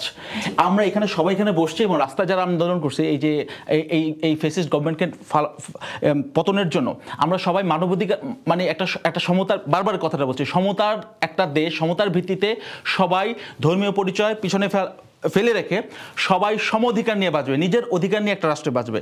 এখন 2001 সালে যেটা বললেন, তখন 2001 সালের পথে এই ঘটনার সাথে কারা জড়িত ছিল সেই তথ্য কি আপনার কাছে কিছুটা আছে? এই ঘটনাগুলোর সাথে কারা জড়িত ছিল? কিন্তু বলেছে রেপ হয়েছে। হ্যাঁ, এখানে জড়িত যদি থাকা হয়, আপনি যদি প্রত্যেকটা ঘটনা, নাসিরনগরে যখন ঘটনা ঘটে তখন কিন্তু একদম বলতে পারি যে মুসলিম যারা ছিলেন তারাই কিন্তু একটা প্রোপাগান্ডা রেডি করে যে হচ্ছে তাদেরকে তাদের কোরআন শরীফ নিয়ে কিছু একটা বলা হয়েছে, এবং এভাবে আমরা কিন্তু সমাধান চাচ্ছি, আমরা সমাধান চাচ্ছি, বাইরে গিয়ে কথা বলতে চাচ্ছি না, আমরা সমাধান চাচ্ছি। প্রথম নাসিরনগর বা যে চিটাগাং পটিয়ার ঘটনা, তারপরে আরো অনেকগুলো ঘটনা, কুমিল্লার একটা ঘটনা আরো আছে। এই গত 15 বছর এরকম অনেকগুলো বড় বড় ঘটনা ঘটছে। 15 বছর এই ঘটনাগুলোর কখনোই কোনো সুষ্ঠু তদন্ত আমরা পাই নাই। কখনোই আমরা জানি না যে এই ঘটনার পিছনে কারা দায়ী ছিল, এবং এইখানে একটা দৃষ্টান্তমূলক কোনো শাস্তি রাষ্ট্র করার ব্যবস্থা করে নাই, কোনোদিন আমরা দেখি নাই। হ্যাঁ, কারণ এই ঘটনা যদি দৃষ্টান্তমূলক শাস্তি হতো, মানুষ দ্বিতীয়বার সাহস পাইতো না যে ধর্মীয় পরিচয় ভিত্তি করে কারোর উপর আক্রমণ করা বা হামলা করা। এটা প্রথম একটা কথা। আর বিগত যে সরকার ছিল এরা, আমার সংখ্যালঘু কথা আপনি যা বললেন মিষ্টি, সংখ্যালঘু কথাটার সাথে আমার অনেক ঘোর আপত্তি। সংখ্যালঘু কি? বাংলার মাটিতে সবার প্রত্যেকের সমান অধিকার। এখানে সংখ্যালঘু একটা বাংলাদেশটাকে যদি আমাদের মা হিসেবে ধরি, একটা মার সন্তান যদি অনেক শক্তিশালী হয় আর একটা মার সন্তান যদি দুর্বল হয়, মার দৃষ্টি কি দুই সন্তান আলাদা? শক্তিশালী সন্তানটা ওইভাবে বললাম যে শক্তিশালী সন্তানটা কি বেশি প্রিয় আর দুর্বল সন্তানটা কি কম প্রিয়, যারা মানে সংখ্যা ভিত্তিতে যদি ধরি। বিগত সরকার আওয়ামী লীগ সংখ্যালঘু কথাটাকে বারবার তারা অ্যাবিউজ করছে, এবং ওইটাই সংখ্যা তাদের কাছে এই ভিন্ন ধর্ম মতাবলম্বী যারা, ধর্মীয় যাদের বিশ্বাস, তাদের প্রত্যেকে সংখ্যা হিসেবেই তারা ভোট ব্যাংক হিসেবে ইউজ করছে, যে এই সংখ্যা। তারা কখনো মর্যাদার আসনে এই ভিন্ন ধর্মের লোকজনদের, মুসলমানদের বাইরে যারা আছে তাদের অধিষ্ঠিত হতে দেয় নাই। আপনি যদি দেখেন আমাদের বিচারপতি সুরেন্দ্রনাথ সিনহা, উনি বিগত পতিত প্রধানমন্ত্রী এনে বসাইছিলেন তাকে ক্ষমতায়, তার মুখের বইয়ের মধ্যে আমরা পড়ছি সিনহা বাবুর যে প্রেসিডেন্টের সামনে চেয়ারে লাথি মেরে ফেলা দিছে। এই কথার অর্থ কি জানেন? এই কথার অর্থ হচ্ছে সংখ্যালঘুদের তারা হাতে শুধু পাশার গুটি ছিল, যখন যেখানে চাল দিয়ে তাদের স্বার্থ গেম জিততে হবে সেখানেই তারা জিতছে। যখনই ওই লোকটা স্ট্যান্ড আপ করছে যে না, আমি বাংলাদেশের মানুষ, আমি একজন বিচারপতি, আমি প্রাইম মিনিস্টারের কথা কেন শুনবো, আমি আমার মতো মতের স্বাধীনতা আমি বিশ্বাস করি, আমি যা বিশ্বাস করি আমি তাই বলবো, সে যখন এরকম একটা রায় দিছে তখনই তার চেয়ারে লাথি দিয়ে তার প্রধান বিচারপতি চেয়ারে লাথি দেওয়া মানে তাকে চেয়ারে লাথি দেওয়া। তো এই হলো গত সরকারের 15 বছরে। আমি কোনো সরকারের কোনো দলের স্পোক পারসন না এখানে, আমি একজন সাধারণ মানুষ হিসেবে আমার যে রিডিং আমি সেটা দিচ্ছি। তো এই হলো তাদের অবস্থান, যে সংখ্যালঘুকে তারা যতক্ষণ ইউজ করতে পারবে, ভিন্ন ধর্মের মানুষকে যতক্ষণ ইউজ করতে পারবে ভোট ব্যাংক হিসাবে, ততক্ষণ তারা ভালো। তাদের পক্ষে 3টা কথা বলে আবার প্লট বানায় তাদেরকেই আক্রমণ করাবে। আর যতক্ষণ আওয়ামী লীগের সরকারের থাকা অবস্থায় যে সোশ্যাল সিকিউরিটি, অথবা যে আপনি যদি বলেন যে মানসিক যে সিকিউরিটিটা, আমি বলবো না যে অন্যায়ের পার্সেন্টেজটা কতটুকু ছিল, I would go with এই যে মেন্টাল সিকিউরিটি, যে তারা থাকলে আমরা একটু ভালো থাকি। এবং যে ঘটনাটা আমি অনেক জায়গায় শুনছি যে নিজেরাই বিভিন্নভাবে প্রোগ্রাম ফেলে বা তাদেরকে আক্রমণ করে এটা দেখানো হচ্ছে। আমি আপনাদের মতো আমি একজন সাধারণ মানুষ, এবং আমি এখানেই থাকি, আমি দেশে যাইনি, আমি এখানেই আছি। না সিকিউরিটিটা না সিকিউরিটি না, আমি বলি যে আমি একটা কথা বলি, আমার বাবা একজন ব্যবসায়ী, আমার বাবা নিজে বলেছেন যে 15 বছর ধরে আমরা কোনো চাঁদা দিইনি, বাট এই সরকার ক্ষমতা চলে যাওয়ার পরে আমাকে বিভিন্নভাবে বলা হচ্ছে যে আবার কি আমাদের চাঁদা দিতে হবে। এই যে ইনসিকিউরিটিটা, এই ইনসিকিউরিটিটা প্রমাণ হয়েছে যে আওয়ামী লীগের লোক দেখেন, তারা বিএনপির কথা বলে চাঁদা চাইছে। আমি সেটা বললাম না, সিকিউরিটি ব্যাপারটা যেমন সাধারণ মানুষ, আমি সাধারণ মানুষ, বাট আপনি যেখানে বলছেন যে আওয়ামী লীগ 15 বছর আগে পূর্ণিমাশীলের মেয়ে যখন হয়েছে তখন তো আওয়ামী লীগ সরকার ক্ষমতায় ছিল। আওয়ামী লীগ 15 বছর কেন বিচার করে নাই? এটা সেখানে তো আমি 15 বছর লম্বা টাইম, একটা কোনো বিরোধী দল ছিল না, একটা হরতাল করার মানুষ ছিল না, কেউ আওয়াজ করার মতো ছিল না। হয় নাই এই 15 বছর এখানে হয় নাই, এটা আমরা যে কি হয় নাই সেটা তো হয় নাই, এটা তো আমি আপনি কেউ এটার অ্যানসার পাবো না। কিন্তু এখন যেহেতু তত্ত্বাবধায়ক সরকার এসেছেন, তারা একটা নতুন সবার মধ্যে একটা সম্ভাবনা তারা নিজে তৈরি করেছেন, তারা দিতে পেরেছেন কিনা সেটা প্রশ্নটা পরে তৈরি করছেন। তো সেই ক্ষেত্রে আমি আরেকটু আসি, সেটা হচ্ছে এই যে সিকিউরিটির কথাটা বলে, এটা মেন্টাল, যে আপনাদের কেন একজন এই মাটির উপর সম অধিকার, এটা আমি বিশ্বাস করি। ঠিক আছে, আমি শুরুতেই বলছি যে আমি হিন্দু এলাকায় বড় হয়েছি, আমি যাদের সাথে বড় হয়েছি, হিন্দু কালচারে বড় হয়েছি, হিন্দু মানুষের সাথে কোনোদিন মানুষগুলো আলাদা আমার থেকে, আমি ফিল করি না ব্যক্তিগতভাবে। এখন আপনার একটা গোষ্ঠী, একটা দল আপনাকে ভালো রাখবে, একটা দলের কাছে আপনি সিকিউর, এই চিন্তা আমি কেন করবো? এটা তো আমার সম্মানের জায়গাটাকে আমি নষ্ট করে ফেলতেছি। আমি এই রাষ্ট্র আমার অধিকার আছে, এই রাষ্ট্রের নাগরিক আমি, রাষ্ট্র আমাকে নিরাপত্তা দিবে। এখন এই যে ভিডিওটা আপনি দেখাইলেন যে উনি জেনোসাইড বললো, যে জেনোসাইডের ডেফিনেশন একটা সাইড ঠিক আছে, জেনোসাইডের ডেফিনেশনের একটা সাইড আছে যে রিলিজিয়াস ব্যাকগ্রাউন্ড আসে। জেনোসাইডের এই যে গন্ডগোল হয়েছে বাংলাদেশে, প্রায় মানে বিভিন্ন পত্রপত্রিকার সাপোর্টের যে সূত্রগুলো, সেখানে আসছে প্রায় 400, বলতেছে 350-400 মতো মানুষ মারা গেছে সরকারিভাবে বা বিভিন্ন মিডিয়া। সরকারের মানুষ সরকারিভাবে বলে নাই, কিন্তু বিভিন্ন তথ্য নির্ভরশীল তথ্য বলছে আমরা যেটা আসছে আমরা সেটাতেই যাব। এখন এই 400-র মধ্যে শুধু 2 জন ভিন্ন ধরেন একজন পুলিশ আর একজন এক ভদ্রলোকের নাম সে মারা গেছে হারাধন বিশ্বাস বা সামথিং, উত্তরবঙ্গে রায়, হারাধন রায়। সে হ্যাঁ না ছোট ভাইটা জানি না। হারাধন রায় কিভাবে মারা গেলেন, সে ওই যখন ছাত্ররা যখন আন্দোলন করে, সে আওয়ামী লীগের কর্মী, সে আওয়ামী লীগের কর্মী ছাত্রদেরকে বলছে, তখন তাদের বিপক্ষে দাঁড়া গেছে পুরো সরাসরি ভাবে, সরাসরি। এটা আমার কথা না, রংপুরে পূজা উদযাপন নিজে বলছে যে ছাত্রদের বিরুদ্ধে অবস্থান করছে এবং বলছে দেশদ্রোহী। হিন্দুদের উপরে কোনো অত্যাচার হয়নি এই যে রিসেন্টলি হিন্দুদের উপর আমরা যে সেটা জানতে চাচ্ছি, আমরা এখানে এটাই জানতে চাচ্ছি। আপনি তথ্যভিত্তিক আমাদের বলেন যে কোথায় কোথায় হিন্দুদের উপর হয়েছে এবং কারা করছে এটা। এখানে থাকি হ্যাঁ, আমরা হারাদিন ভোগ আপনার কথা শুনে আমরা একটু হারাদিনের কাছে যাব। এক নম্বর হলো আমরা কি বলছি সেটা বিশ্বাস করার দরকার নেই। অজিত শাহ কি বলছে বিশ্বাস করার দরকার নেই। আমরা মিডিয়াকে বিশ্বাস করি, আপনার একটা মিডিয়া বিশ্বাস করি, তাহলে ডেইলি স্টার যেটা লিখছে সেটাকে তো অস্বীকার করতে পারবেন না। বলেন কোথায় কোন সোর্সে বলছে? ডেইলি স্টার তাদের রিপোর্টে আসছে বাংলাদেশের 29টা ডিস্ট্রিক্টে হামলা হয়েছে। তারপরে এর নাম কি জানি বলে প্রথম আলো 39টা ডিস্ট্রিক্টের কথা বলছে। তারপরে এই যে হিন্দু বৌদ্ধ খ্রিস্টান ঐক্য পরিষদ তাদের প্রত্যেকটা ডিস্ট্রিক্টের একটা একটা করে কোথায় কোথায় হামলা হয়েছে একটা ঠিকানা শুদ্ধ দিছে এখানে। আমি আপনি 2 মিনিট দেন। হিন্দু বৌদ্ধ ঐক্য পরিষদ, প্রথম হচ্ছে নামটার মধ্যে ঐক্য যদি হয়, হ্যাঁ এখানে মুসলমান থাকবে, ঐক্য সব ধর্মের মানুষ মিলে ঐক্য হবে, 3টা মুসলমানদের বাদ দিয়ে 3টা হবে না। না আমি গেলাম এখন ওই আর্গুমেন্টে না গেলাম, না না ইস্যুটা এখানে আমি আপনি নাম দিয়ে আপনি আর্গুমেন্টটা আপনি পয়েন্ট ছেড়ে যাচ্ছেন। আমরা না না না যে পয়েন্টে কথা বলতেছি, না না আপনার কথা ছিল আক্রমণ হয়েছে কিনা, প্রুফ কোথায়? আমি সেখানে বলছি আক্রমণ যদি হয়ে থাকে এই বিষয়টা সেটা আক্রমণ হয়েছে কিনা সংবাদপত্রের রিপোর্ট ডেইলি স্টার। আমি এই বিষয়টা আসবে একটা প্রশ্ন আছে এটা নিয়ে, আমি এটাতে আসতেছি। আমি একটু হাজারের কাছে অনেকক্ষণ আপনাকে বসিয়ে রেখেছি। আপনি তো স্নিগ্ধার কথা শুনলেন, তারপরে কাজী মুসিব বাবুর কথা শুনলেন, আপনি কি বলতে চান? কি বলতে চান? পূর্ণিমা শীলের যে বিষয়টা বলেছে, পূর্ণিমা শীলের যারা কনভিক্টেড রেপিস্ট ছিলেন তারা তাৎক্ষণিকভাবে তাদেরকে অ্যারেস্ট করা হয় এবং পরবর্তীতে কোর্টে তাদের ট্রায়াল হয়।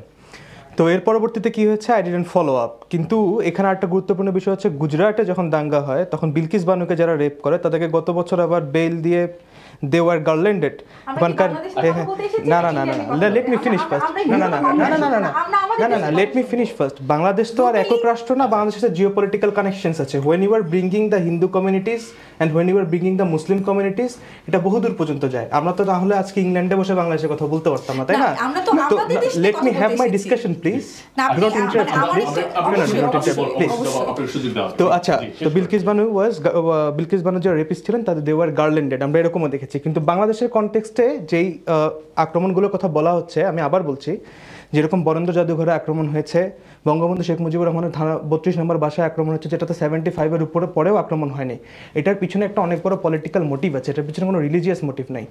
বাংলাদেশের সাধারণ মানুষের মধ্যে রিলিজিয়ানের মধ্যে অনেক ধরনের ইন্টারপ্রিটেশন আছে। যারা হিন্দুইজম ইন্টারপ্রিটেশনে বিলিভ করে তাদের অনেকে আছে যারা হিন্দুত্বা আইডিওলজিকে ফলো করে না।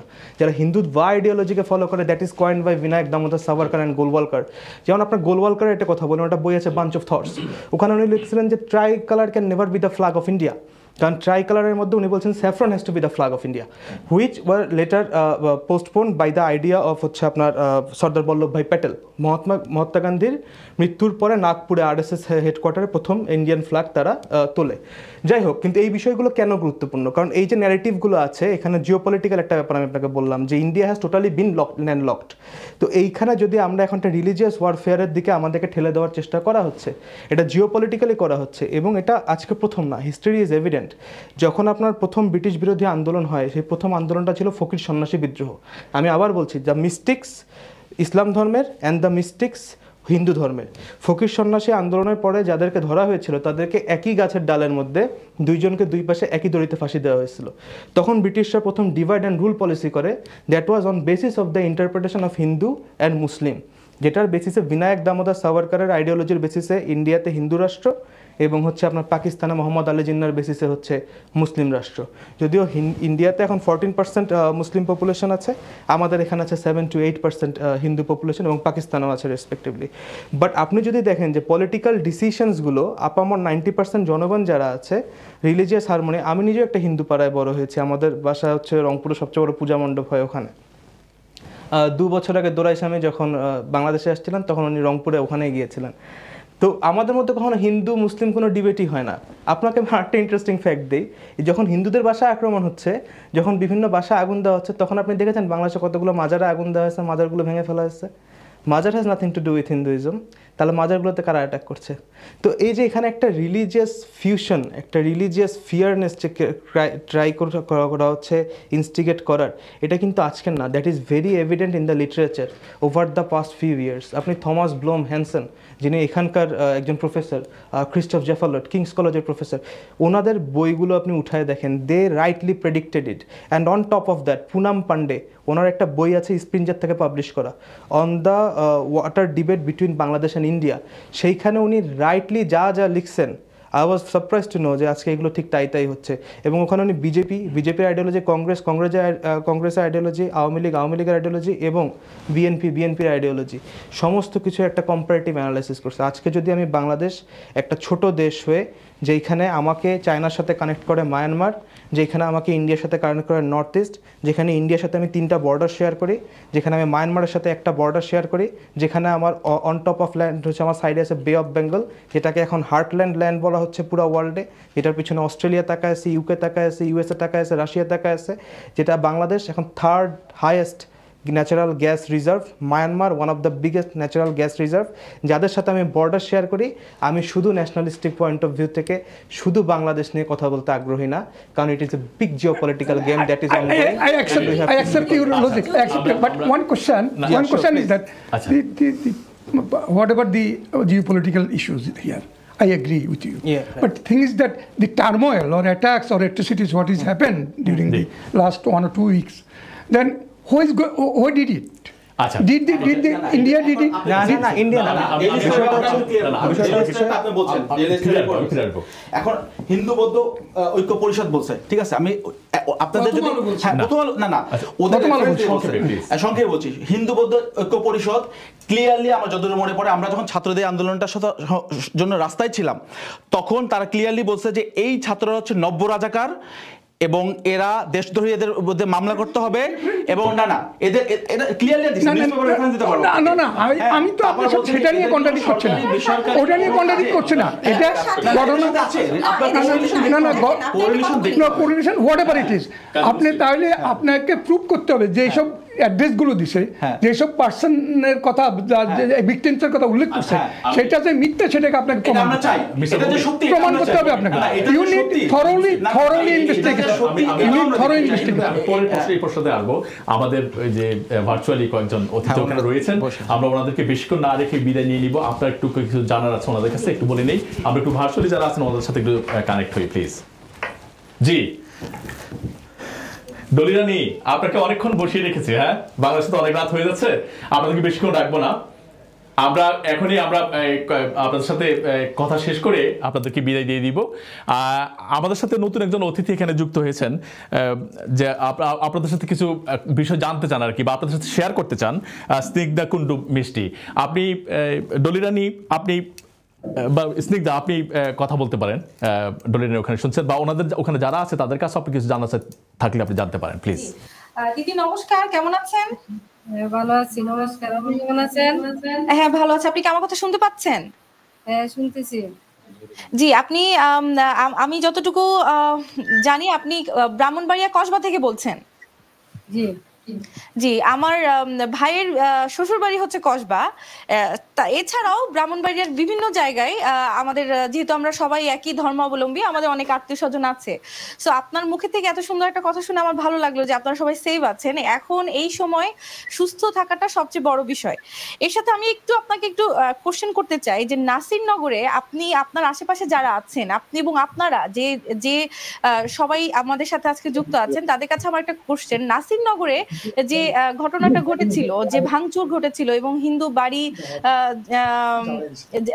জ্বালিয়ে দেওয়া হয়েছিল, এই বিষয়গুলো নিয়ে আপনারা কি তখন কি আপনারা সেফ ছিলেন, অথবা সেই সময় পরিপ্রেক্ষিতে আপনাদের এখনকার পরিপ্রেক্ষিতে আমরা যদি একটু পিছনে যাই, এই বিষয়টা নিয়ে আপনার কি বলার আছে, এবং ওই সময় আপনাদের কোনো আত্মীয় স্বজন কোনোভাবে এফেক্টেড হয়েছিল কিনা, বা এরকম কিছু একটা, পাশে যে দাদা আছেন তাকেও আমি একটু চাইবো যে আমাদের সাথে তার যে কথা আছে শেয়ার করুক, যদি আপনি না জেনে থাকেন। না ওই সময় আমরা সেভে আছিলাম, আমরা কোনো সমস্যা হয় নাই, এখনো সেভে আছি আমরা। ওই সময় আমাদের কোনো অত্যাচার হয় না বা কোনো দুর্যোগ তখন আপনি কি এটা কনফার্ম করছেন যে নাসিরনগরে তখন হিন্দুদের উপরে যে জ্বালাও পোড়া ঘটনাটা ঘটেছে বা বাড়িঘর যে জ্বালানো হয়েছে, এটা কি আপনারা দেখেছেন? আপনারা কি চক্ষু সাক্ষী হয়েছেন? আপনারা কি দেখেছেন যে হ্যাঁ এরকম কোনো ঘটনা ঘটেছে? না, এটা অনেক আগে, কিন্তু সরাসরি আমরা দেখি নাই।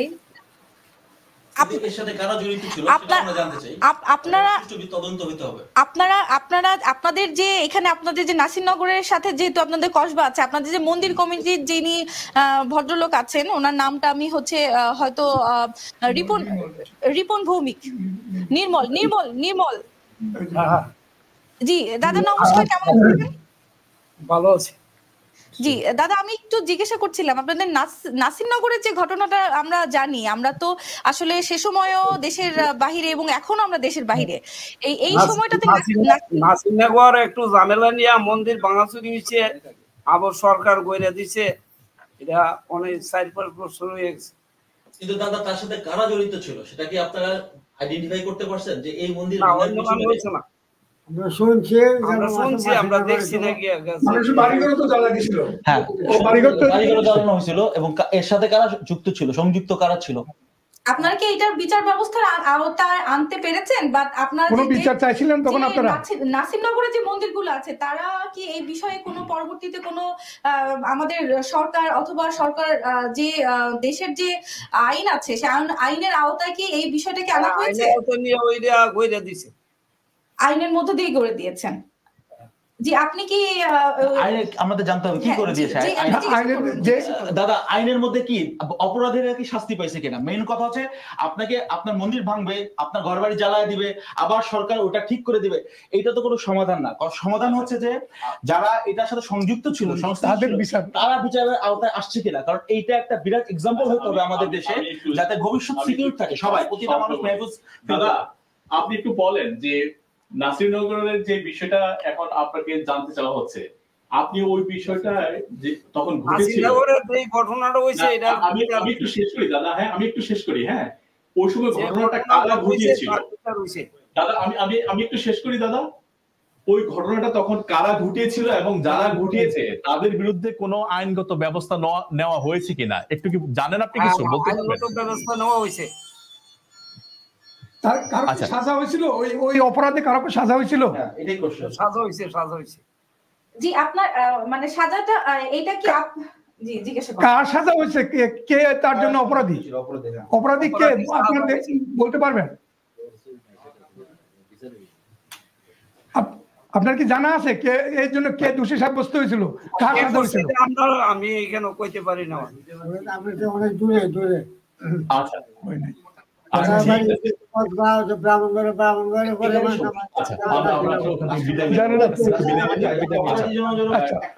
আরেকটা কথা যেটা বলছিলেন 2001 কথা যেটা বলছিলেন 2001 ঘটনার পরে আমি ফিরে আসছি।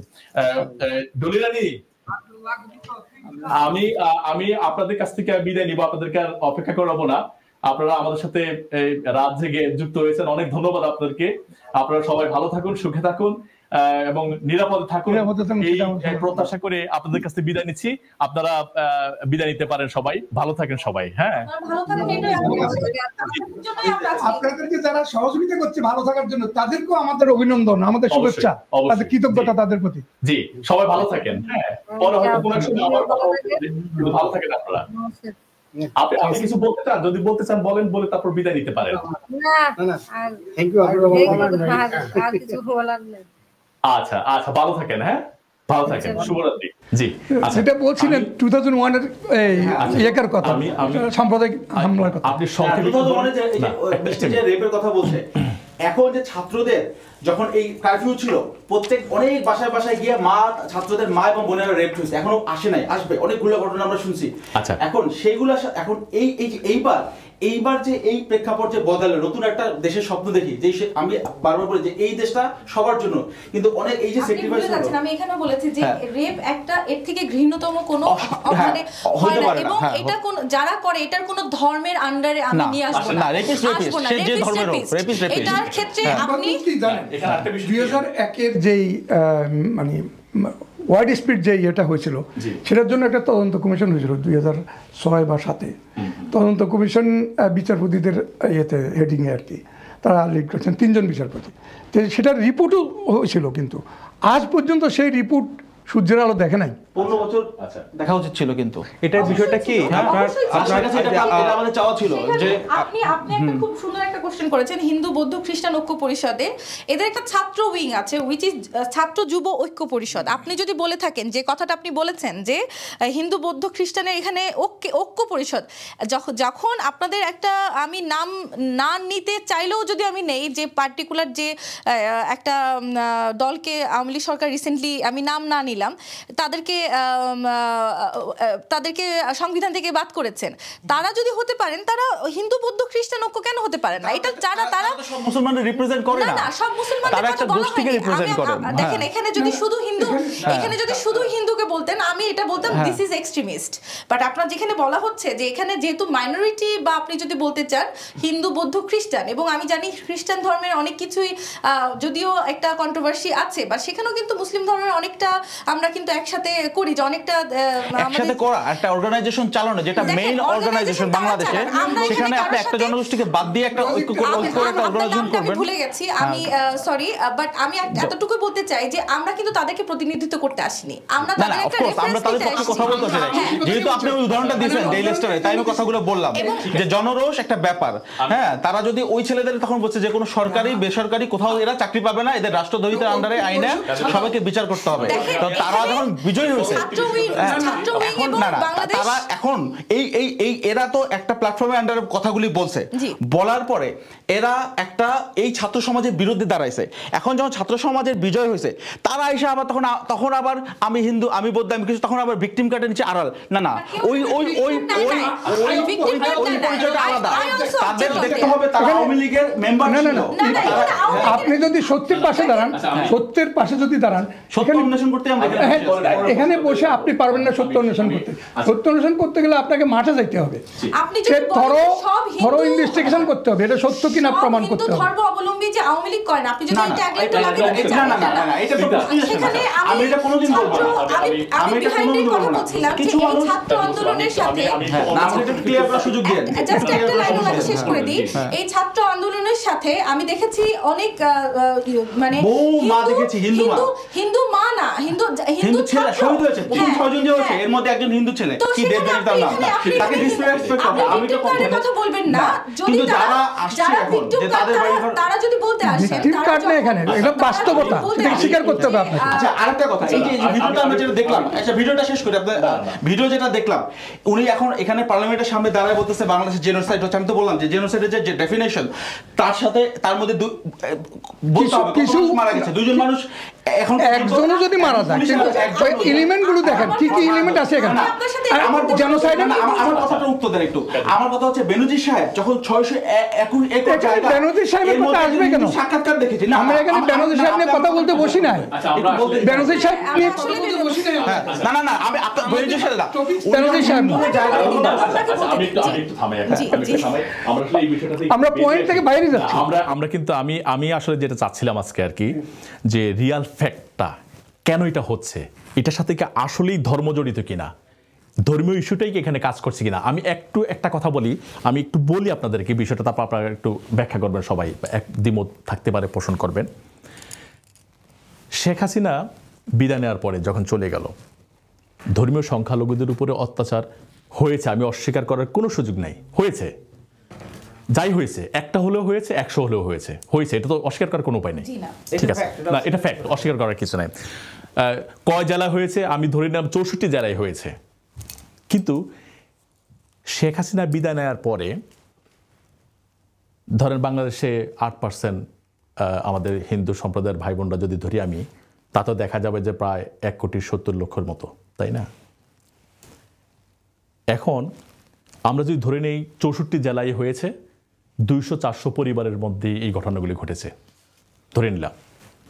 একই সাথে এই সরকারের মানে বিদায়ের পরে মুসলমানদের উপরে, যে আমি এটা মুসলমানদের বলতেছি যেহেতু আপনারা একটু কম্পেয়ার করতেছি সেজন্য বলতেছি, মুসলমান ভিকটিম কিন্তু তার তুলনায় বহু বহু গুণ বেশি, রেশিও অনুযায়ী ধরেন যদি আপনি তার চেয়েও বেশি। এখন তার মানে আমি দুইটার সাথে কম্পেয়ার করছি। আমার মেইন উদ্দেশ্যটা হলো গিয়ে যে আমি হিন্দু ভাই বোনদের কথা এক পাশে রাখি, এই যে মুসলমানদের উপরে যে অত্যাচারগুলি হলো, মারলো, কাটলো, বাড়ি ভাঙলো, দখল করলো, পোড়াইলো, সব কিছু করলো, এটা কেন করছে? এটা কি এই জন্য করা হয়নি যে ওরা আওয়ামী লীগের রাজনীতির সাথে জড়িত ছিল, সুবিধাভোগী ছিল, তার জন্য হয়েছে কিনা? না না, আমি অবশ্যই অবশ্যই অবশ্যই অবশ্যই দাদা আমি শেষ করি প্লিজ প্লিজ প্লিজ। যদি তাই হয়ে থাকে তাহলে রেশিও অনুযায়ী যদি আমাদের যেই হিন্দু সম্প্রদায়ের উপর অত্যাচারগুলি হয়েছে সেইগুলোকে কি আমরা আওয়ামী লীগের গত 15-16 বছরের দুঃশাসনের সাথে ওনারা করুক না করুক কোনো না কোনোভাবে জড়িত ছিলই বলে হয়েছে বলে কি আপনাদের মনে হয় না বিষয়টা? মোটেই না। মানে I don't agree with you. I don't agree. তাহলে কারণ না না আমার বলতে দিবেন, আপনাকে আমি বলতে দিব, কারণ আপনি যুক্তিসঙ্গত কথাটা হতে হবে, কথাটা যুক্তিসঙ্গত হতে হবে। আমি বলে আপনাকে বলে একটা কথা আছে, আমি বলি। আচ্ছা আপনাকে আমি দিব, আপনি এখন এটাকে না না দিব সবাইকে, না আমি সবাই একজন তো সবাইকে দিব। আমরা কেন এটাকে এইভাবে দেখি না কেন? এখন আপনাদের যুক্তি আপনি বলেন, ওনাদের যুক্তি আপনার বলবে। কেন আপনি মনে করেন না যে এটা আসলে আওয়ামী লীগ সংশ্লিষ্টতার জন্য হয়নি, এটা শুধুমাত্র হিন্দু বলে হয়েছে? কেন মনে হয় আপনার কাছে এটা? আচ্ছা, আপনি হিন্দু আর আওয়ামী লীগের আগে আপনি যে লুটপাটের এইটাই তো বলতে চাচ্ছেন, এবং জিনিস সবকিছু মিলে অত্যাচার। শেখ হাসিনা আমাদের ফর্মার প্রাইম মিনিস্টার, উনি যখনই তার গণভবন ছাড়লেন সেটা কিন্তু রাষ্ট্রীয় সম্পদ। আমরা যদি হিন্দু মুসলিম এটা বাদ দিয়ে আমরা যদি রাষ্ট্রীয় সম্পদে আসি, আমি দেখব রাষ্ট্রীয় সম্পদে কিন্তু এখানে অনেক ভাঙচুর করা হয়েছে। প্রথমে শুরু হয়েছে রাষ্ট্রীয় সম্পদ, কিন্তু আমরা কিন্তু আলোচনাটা না না আমরা না না না যুবক জেনারেশন যারা প্লেয়ার ছিল তাদের অবশ্যই আমরা কিন্তু তাদের হত্যাযজ্ঞটার সাথে কি মালামাল বা কোনো ক্ষয়ক্ষতি, আর্থিক ক্ষয়ক্ষতি এটার সাথে কোনো কম্পেয়ার হয়? আচ্ছা না না আমরা আইনের শাসন প্রতিষ্ঠার জন্য যুদ্ধ করছি। আমরা একজন করে আসি, আপনি শেষ করেন তারপর আমি আসবো। আচ্ছা, সো আমার কথা হচ্ছে যেখান থেকে এই যে ভাঙচুর, লুটপাট, মারামারি যেটা সূত্রপাত হয়েছে, আপনি যদি একটু ঠান্ডা মাথায়, আপনি না আমরা সবাই যদি দেখি এটা কোনো ক্লু নাই, এবং এটা অনেক সুন্দরভাবে সমাধান হতে পারত, এবং যেটা হতো হয়তো কারোর লাভ হতো, কারোর লস হতো, কিন্তু জীবনগুলো যেত না। এটা হচ্ছে আমি আমার জায়গা থেকে, আমি একজন মা, আমার 2টা বাচ্চা আছে, আমি আমার জায়গা থেকে বুঝি মা সন্তানের জায়গাটা কতটুকু ইমোশনাল। একটা মা সন্তান, আমি একটা বাচ্চা ছেলের মাথার মধ্যে দিয়ে এটারও আমি দেখেছি। এইগুলো তো অবিচ্ছেদ্য, মানে এইটার সাথে কিছুর আসলে তুলনা হয় না। এটা অগ্রহণযোগ্য, এটা যেই করুক সেটার জন্য অগ্রহণযোগ্য। বাট আপনি দেখেন প্রথমে লুটপাট শুরু হয়েছে প্রধানমন্ত্রীর বাড়ি থেকে, তার সে যে আধা ঘন্টা 1 ঘন্টার মধ্যে যেভাবে গণভবন এবং সরি আমি সরকার প্রধান যে রাষ্ট্রীয় সম্পদ, এবং যেখানে আমি একটা মেয়ে হয়ে বলতেছি, আমি একটা ধিক্কার জানাচ্ছি আমার দেশের ভাই বোনদের প্রতি যারা আমাদের মেয়েদের অন্তর্বাস হাতে নিয়ে ছবি তুলেছে। আমি দেশের বাইরে এটা এবং আপনি এই শিক্ষা না, আপনি তারাই তো লুটপাট করতেছে। যারা আপনারা আছেন এখানে, যারা আপনার ছাত্র বলতেছেন, তারা তো ছাত্র বেশি লুটপাট করতেছেন, তারা রাজনৈতিক ভাবে করতেছে। ফুটেজগুলো দেখেন, কয়টা ছাত্র মনে হয়েছে আপনার কাছে? আমার কাছে মনে হয় না যে ওরা ছাত্র। হ্যাঁ, একজন ডাক্তার ভাইরাল হয়ে গেছে, একজন ডাক্তার যে লাগেজ নিয়ে চলে যাচ্ছে, তার এটা মানুষ ধিক্কার দিচ্ছে। থাকে অনেক অবশ্যই এসবগুলো ফেরতও দিয়েছে, তবে এটা অবশ্যই ভালো কাজ হয়নি, এটা কেউ অস্বীকার করবে না, এটা সবাই নিন্দা জানাবে, অবশ্যই জানার কথাই। আমি তাহলে হাজার আপনার কাছে আপনি একটু শেষ করুন। রেভলিউশনের পরে আপনার স্টেট অফ অ্যানার্কিতে চলে গিয়েছিল। এটা যে আইন শৃঙ্খলা রক্ষাকারী বাহিনীর কথা বলা হচ্ছে, আইন শৃঙ্খলা রক্ষাকারী বাহিনী মানুষের প্রতি আস্থা হারিয়ে গেছে হিস্ট্রিতে প্রথমবার, এবং পৃথিবীর কোনো দেশের হিস্ট্রিতে প্রথমবার পুলিশ নিজে স্ট্রাইকে চলে গেছে। নর্মালি কি হয়, বিভিন্ন সংগঠন স্ট্রাইকে যায়, পুলিশ নিয়ে আসে। এবার পুলিশ স্ট্রাইকে চলে গেছে, পুলিশের ড্রেস চেঞ্জ হয়ে যাচ্ছে। তো বাংলাদেশে হিস্ট্রি রিক্রিয়েটেড হয়েছে সত্যি কথা বলতে গেলে। এই মুহূর্তে উনি যেই কথাগুলো বলছেন যে গণভবন লুটপাট হয়েছে, এগুলো হচ্ছে ফ্যাসিস্ট এস্টাবলিশমেন্ট। আপনি যেই সমস্ত এস্টাবলিশমেন্টকে ব্যবহার করে ফ্যাসিজমকে এস্টাবলিশ করার চেষ্টা করবেন, ওই প্রত্যেকটা জিনিসের উপরে মানুষের ঘৃণ্যতা জন্মাবে। লেনিনের মূর্তিকেও কিন্তু মানুষ ছাড়ে নেই। লেনিনের বাসভবনকেও কিন্তু মানুষ ছাড়েনি। কিন্তু আমি শেষ করে নেই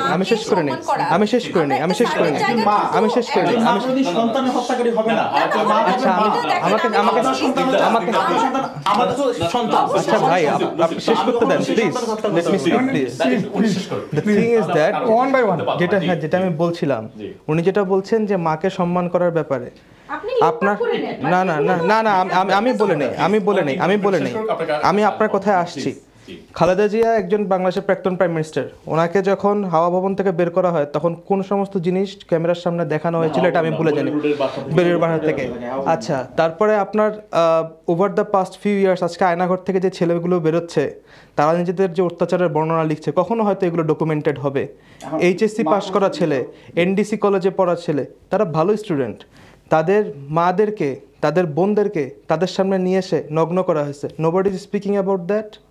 আচ্ছা, বাবাকে নিয়ে এসে বাবাকে সামনে উলঙ্গ করে সেই ছেলেকে বলা হয়েছে বলাৎকার করতে, যেন সে সত্য কথা স্বীকার করে।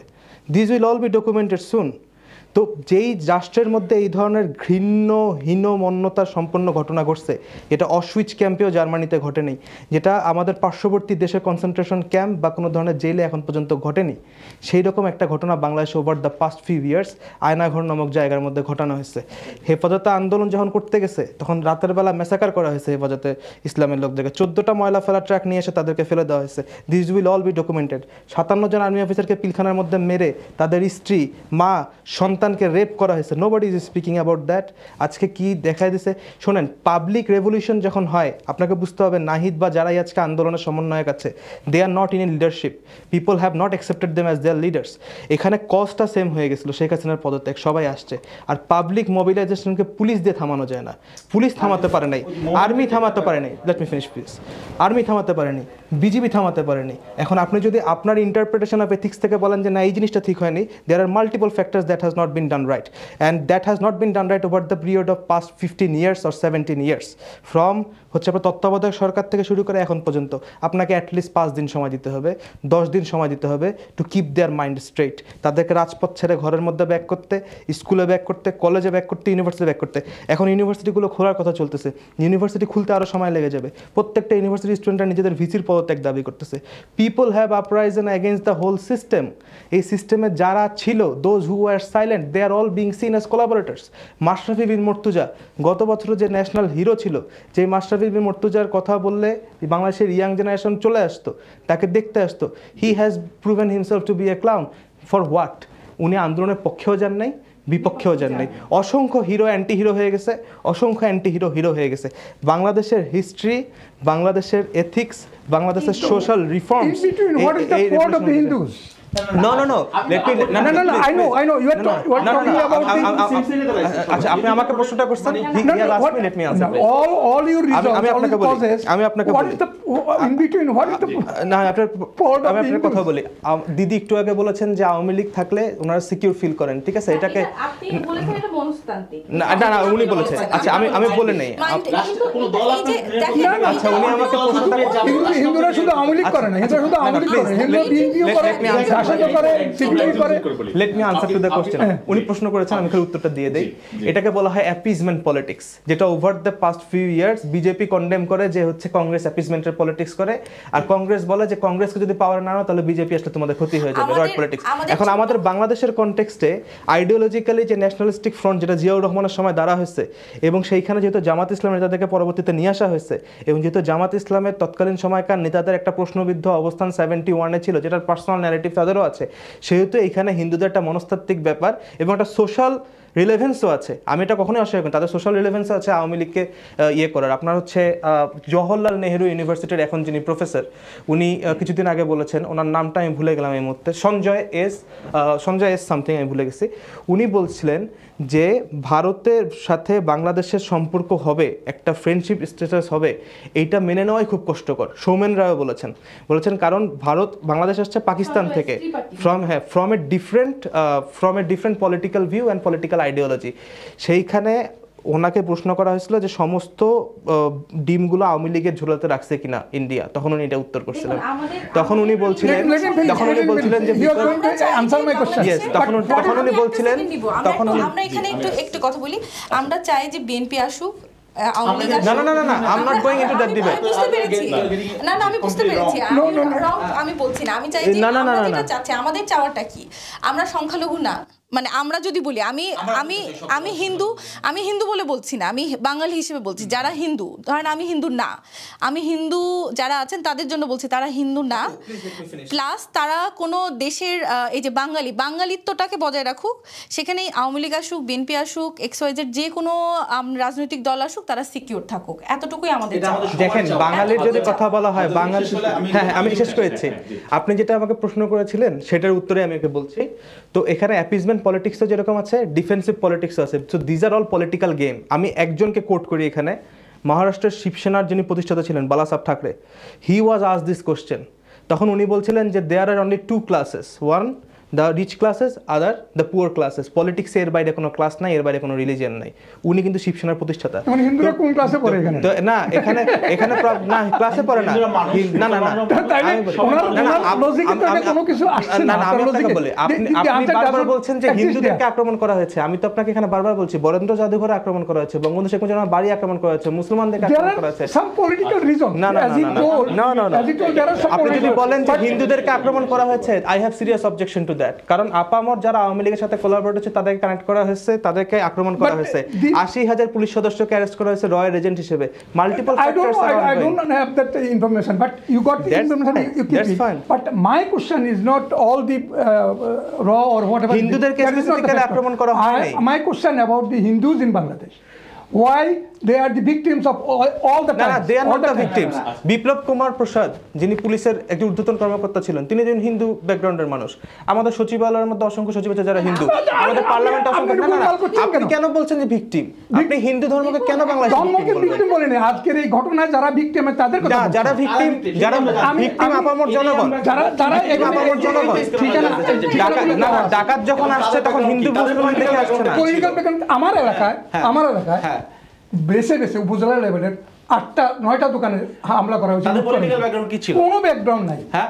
তাহলে এটা ইনভেস্টিগেশন করতে হবে আপনি নামগুলো দিবেন আজকে আমাদের অনুষ্ঠান শেষে আমরা আচ্ছা ডিবিসি চ্যানেল যে ভাঙা হয়েছে দেখি হিন্দু ওন করে অন্যায়ভাবে তার উপর বেক্সিম কোতে যে আগুন দেওয়া হয়েছে হিন্দু ওন করে স্বাধীন বাংলাদেশ এটা ভাই এক মিনিট বেক্সিম কোতে যে আগুন দেওয়া হয়েছে হিন্দু ওন করে ডিবিসি চ্যানেল যে ভাঙা হয়েছে হিন্দু ওন করে পুলিশ তাহলে আপনি কেন এটা ধর্মে নিয়ে আসছেন না আমি বেক্সিম কোর কথা বলি না না আপনি তো ধর্মে নিয়ে আসছেন আপনি তো হিন্দু ধর্ম বলছেন আমি বলছি স্পেসিফিক্যালি হিন্দু ধর্ম না অসংখ্য মাজারও ভাঙা হয়েছে তাহলে আপনি সেটা কি বলবেন আমি তো তাদের কথা বলতে আসি না এখানে আমি তাদের কথা বলতে আসি আপনার এলাকায় যে আমি আমার কথা বলতে চাই সেই তথ্য আমরা চাই it is not a matter of Hindu that's why we need thorough investigation on it exactly that you can say কেন করলো কোথায় করলো কেন করলো that you can say yes কে আমরা এটাই জানতে চাই গাজী মসজিদ যেটা বলছেন আপনি যদি পারেন যে নামগুলো কথা বললেন ওগুলো আমাদেরকে দিবেন ওগুলো আমাদেরকে দিবেন আমরা তাদের পলিটিক্যাল ব্যাকগ্রাউন্ডটা জানবো আমরা তাদের অতীত ইতিহাসটা তাদের করে না ওখানে এখানে কোরিলেশন আছে একটা আপনি আওয়ামী লীগের পান্ডা হয়ে গত বছর দস্যুতা করছেন লোক হত্যা করছেন মানুষের উপর অবর্ণনীয় অত্যাচার করছেন এখন আপনাকে তাদের ক্রোধের যদি কিছু বিন্দুমাত্র শিকার হইতে হয় আইন শৃঙ্খলা রক্ষাকারী বাহিনীর মাঠে নাই সেটা উনি বলছেন আমিও সেটার সাথে একমত এখন যদি সেই বঞ্চিত 16 বছরের বঞ্চিত মানুষগুলা আপনাকে যদি ওই যে প্রতিক্রিয়ার সমান প্রতিক্রিয়া আছে সমান না কিঞ্চিত প্রতিক্রিয়া দেখায় আর এইটাকে যদি আপনি গিয়ে ওই আমাকে আমার ইয়ে করা হয়েছে আমাকে করা হয়েছে না এখানে আরেকটা প্রশ্ন করি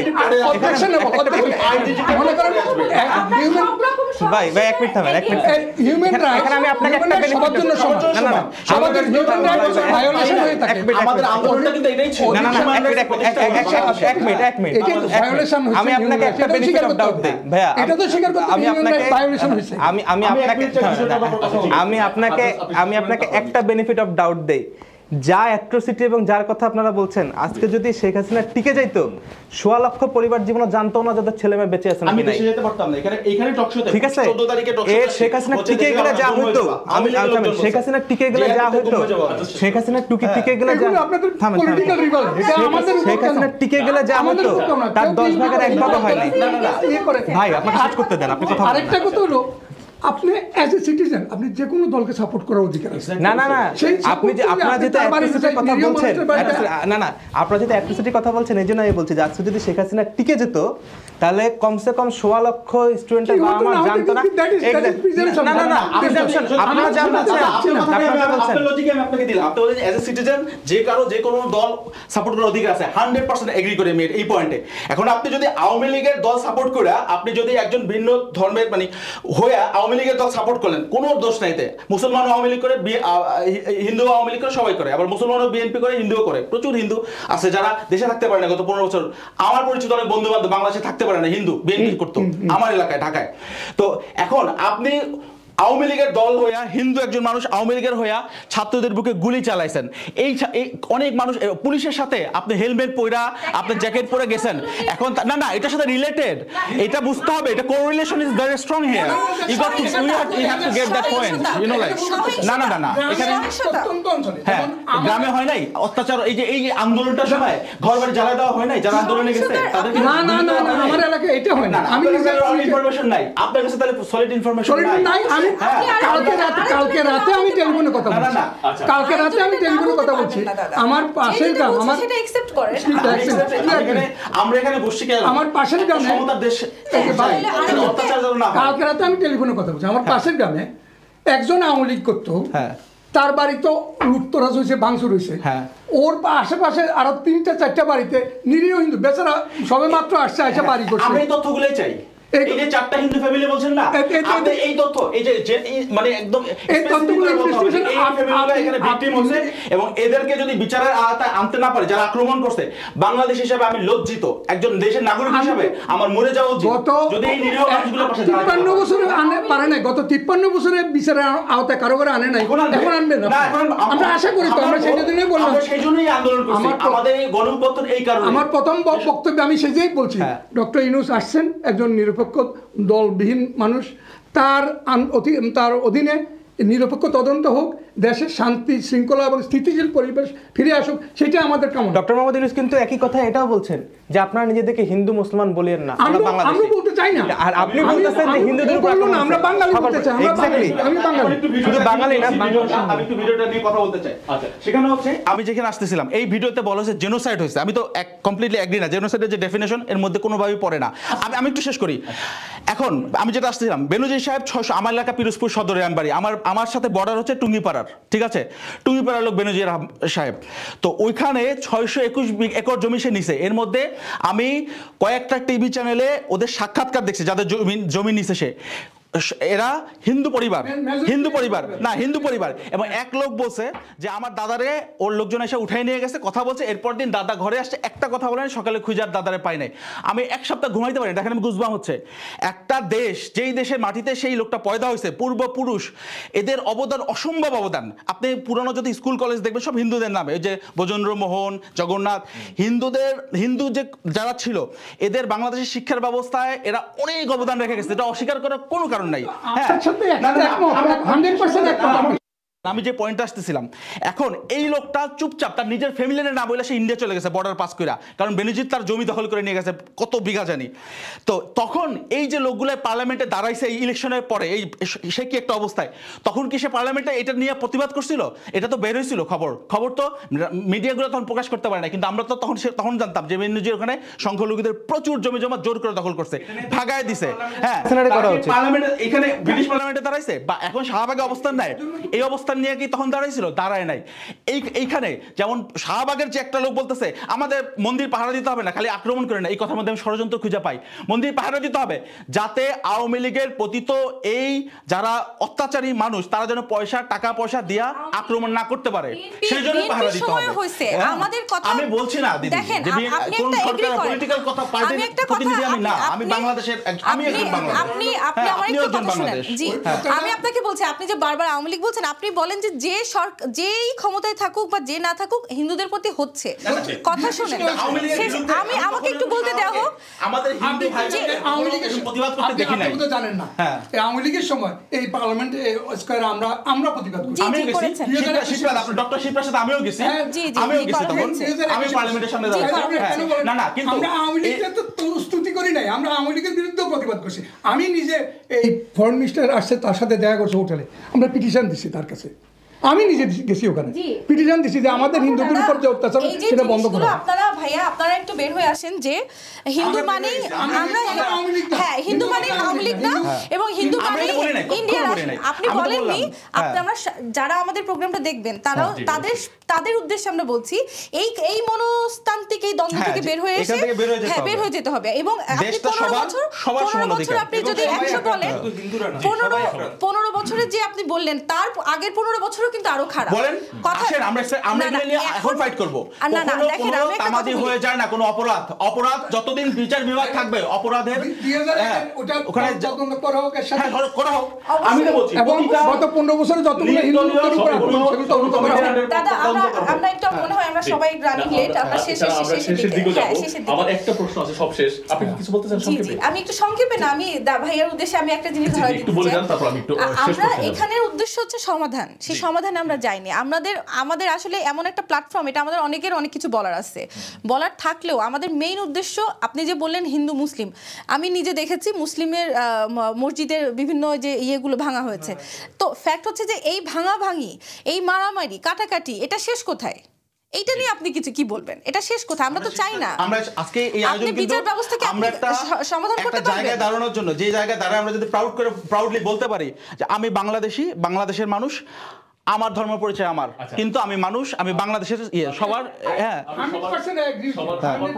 আমার কোনো ধর্মের ভয় পাই না, আমাদেরও কথা সেটাই। আমরা সবার প্রত্যাশার কথাটা সবশেষ শুনে বিদায় নিব। আমার একটা প্রশ্ন একটু সবশেষ রয়েছে, যেটা হলো গিয়ে যে আমরা দেখেছি যে বাংলাদেশের সাধারণ মানুষ, বেশিরভাগ মানুষই ভালো মানুষ, ধর্মের কোনো কোন্দল তাদের ভিতরে নাই। এবং ইভেন আপনি এই ঘটনার সময় যখন দেখেন, আপনি বিরোধী দল এবং ইভেন মাদ্রাসা ছাত্ররাও মন্দির এবং পাহারা দিয়েছে। এটা ভালো জিনিস, ভালো মানুষের সংখ্যা কিন্তু বেশি।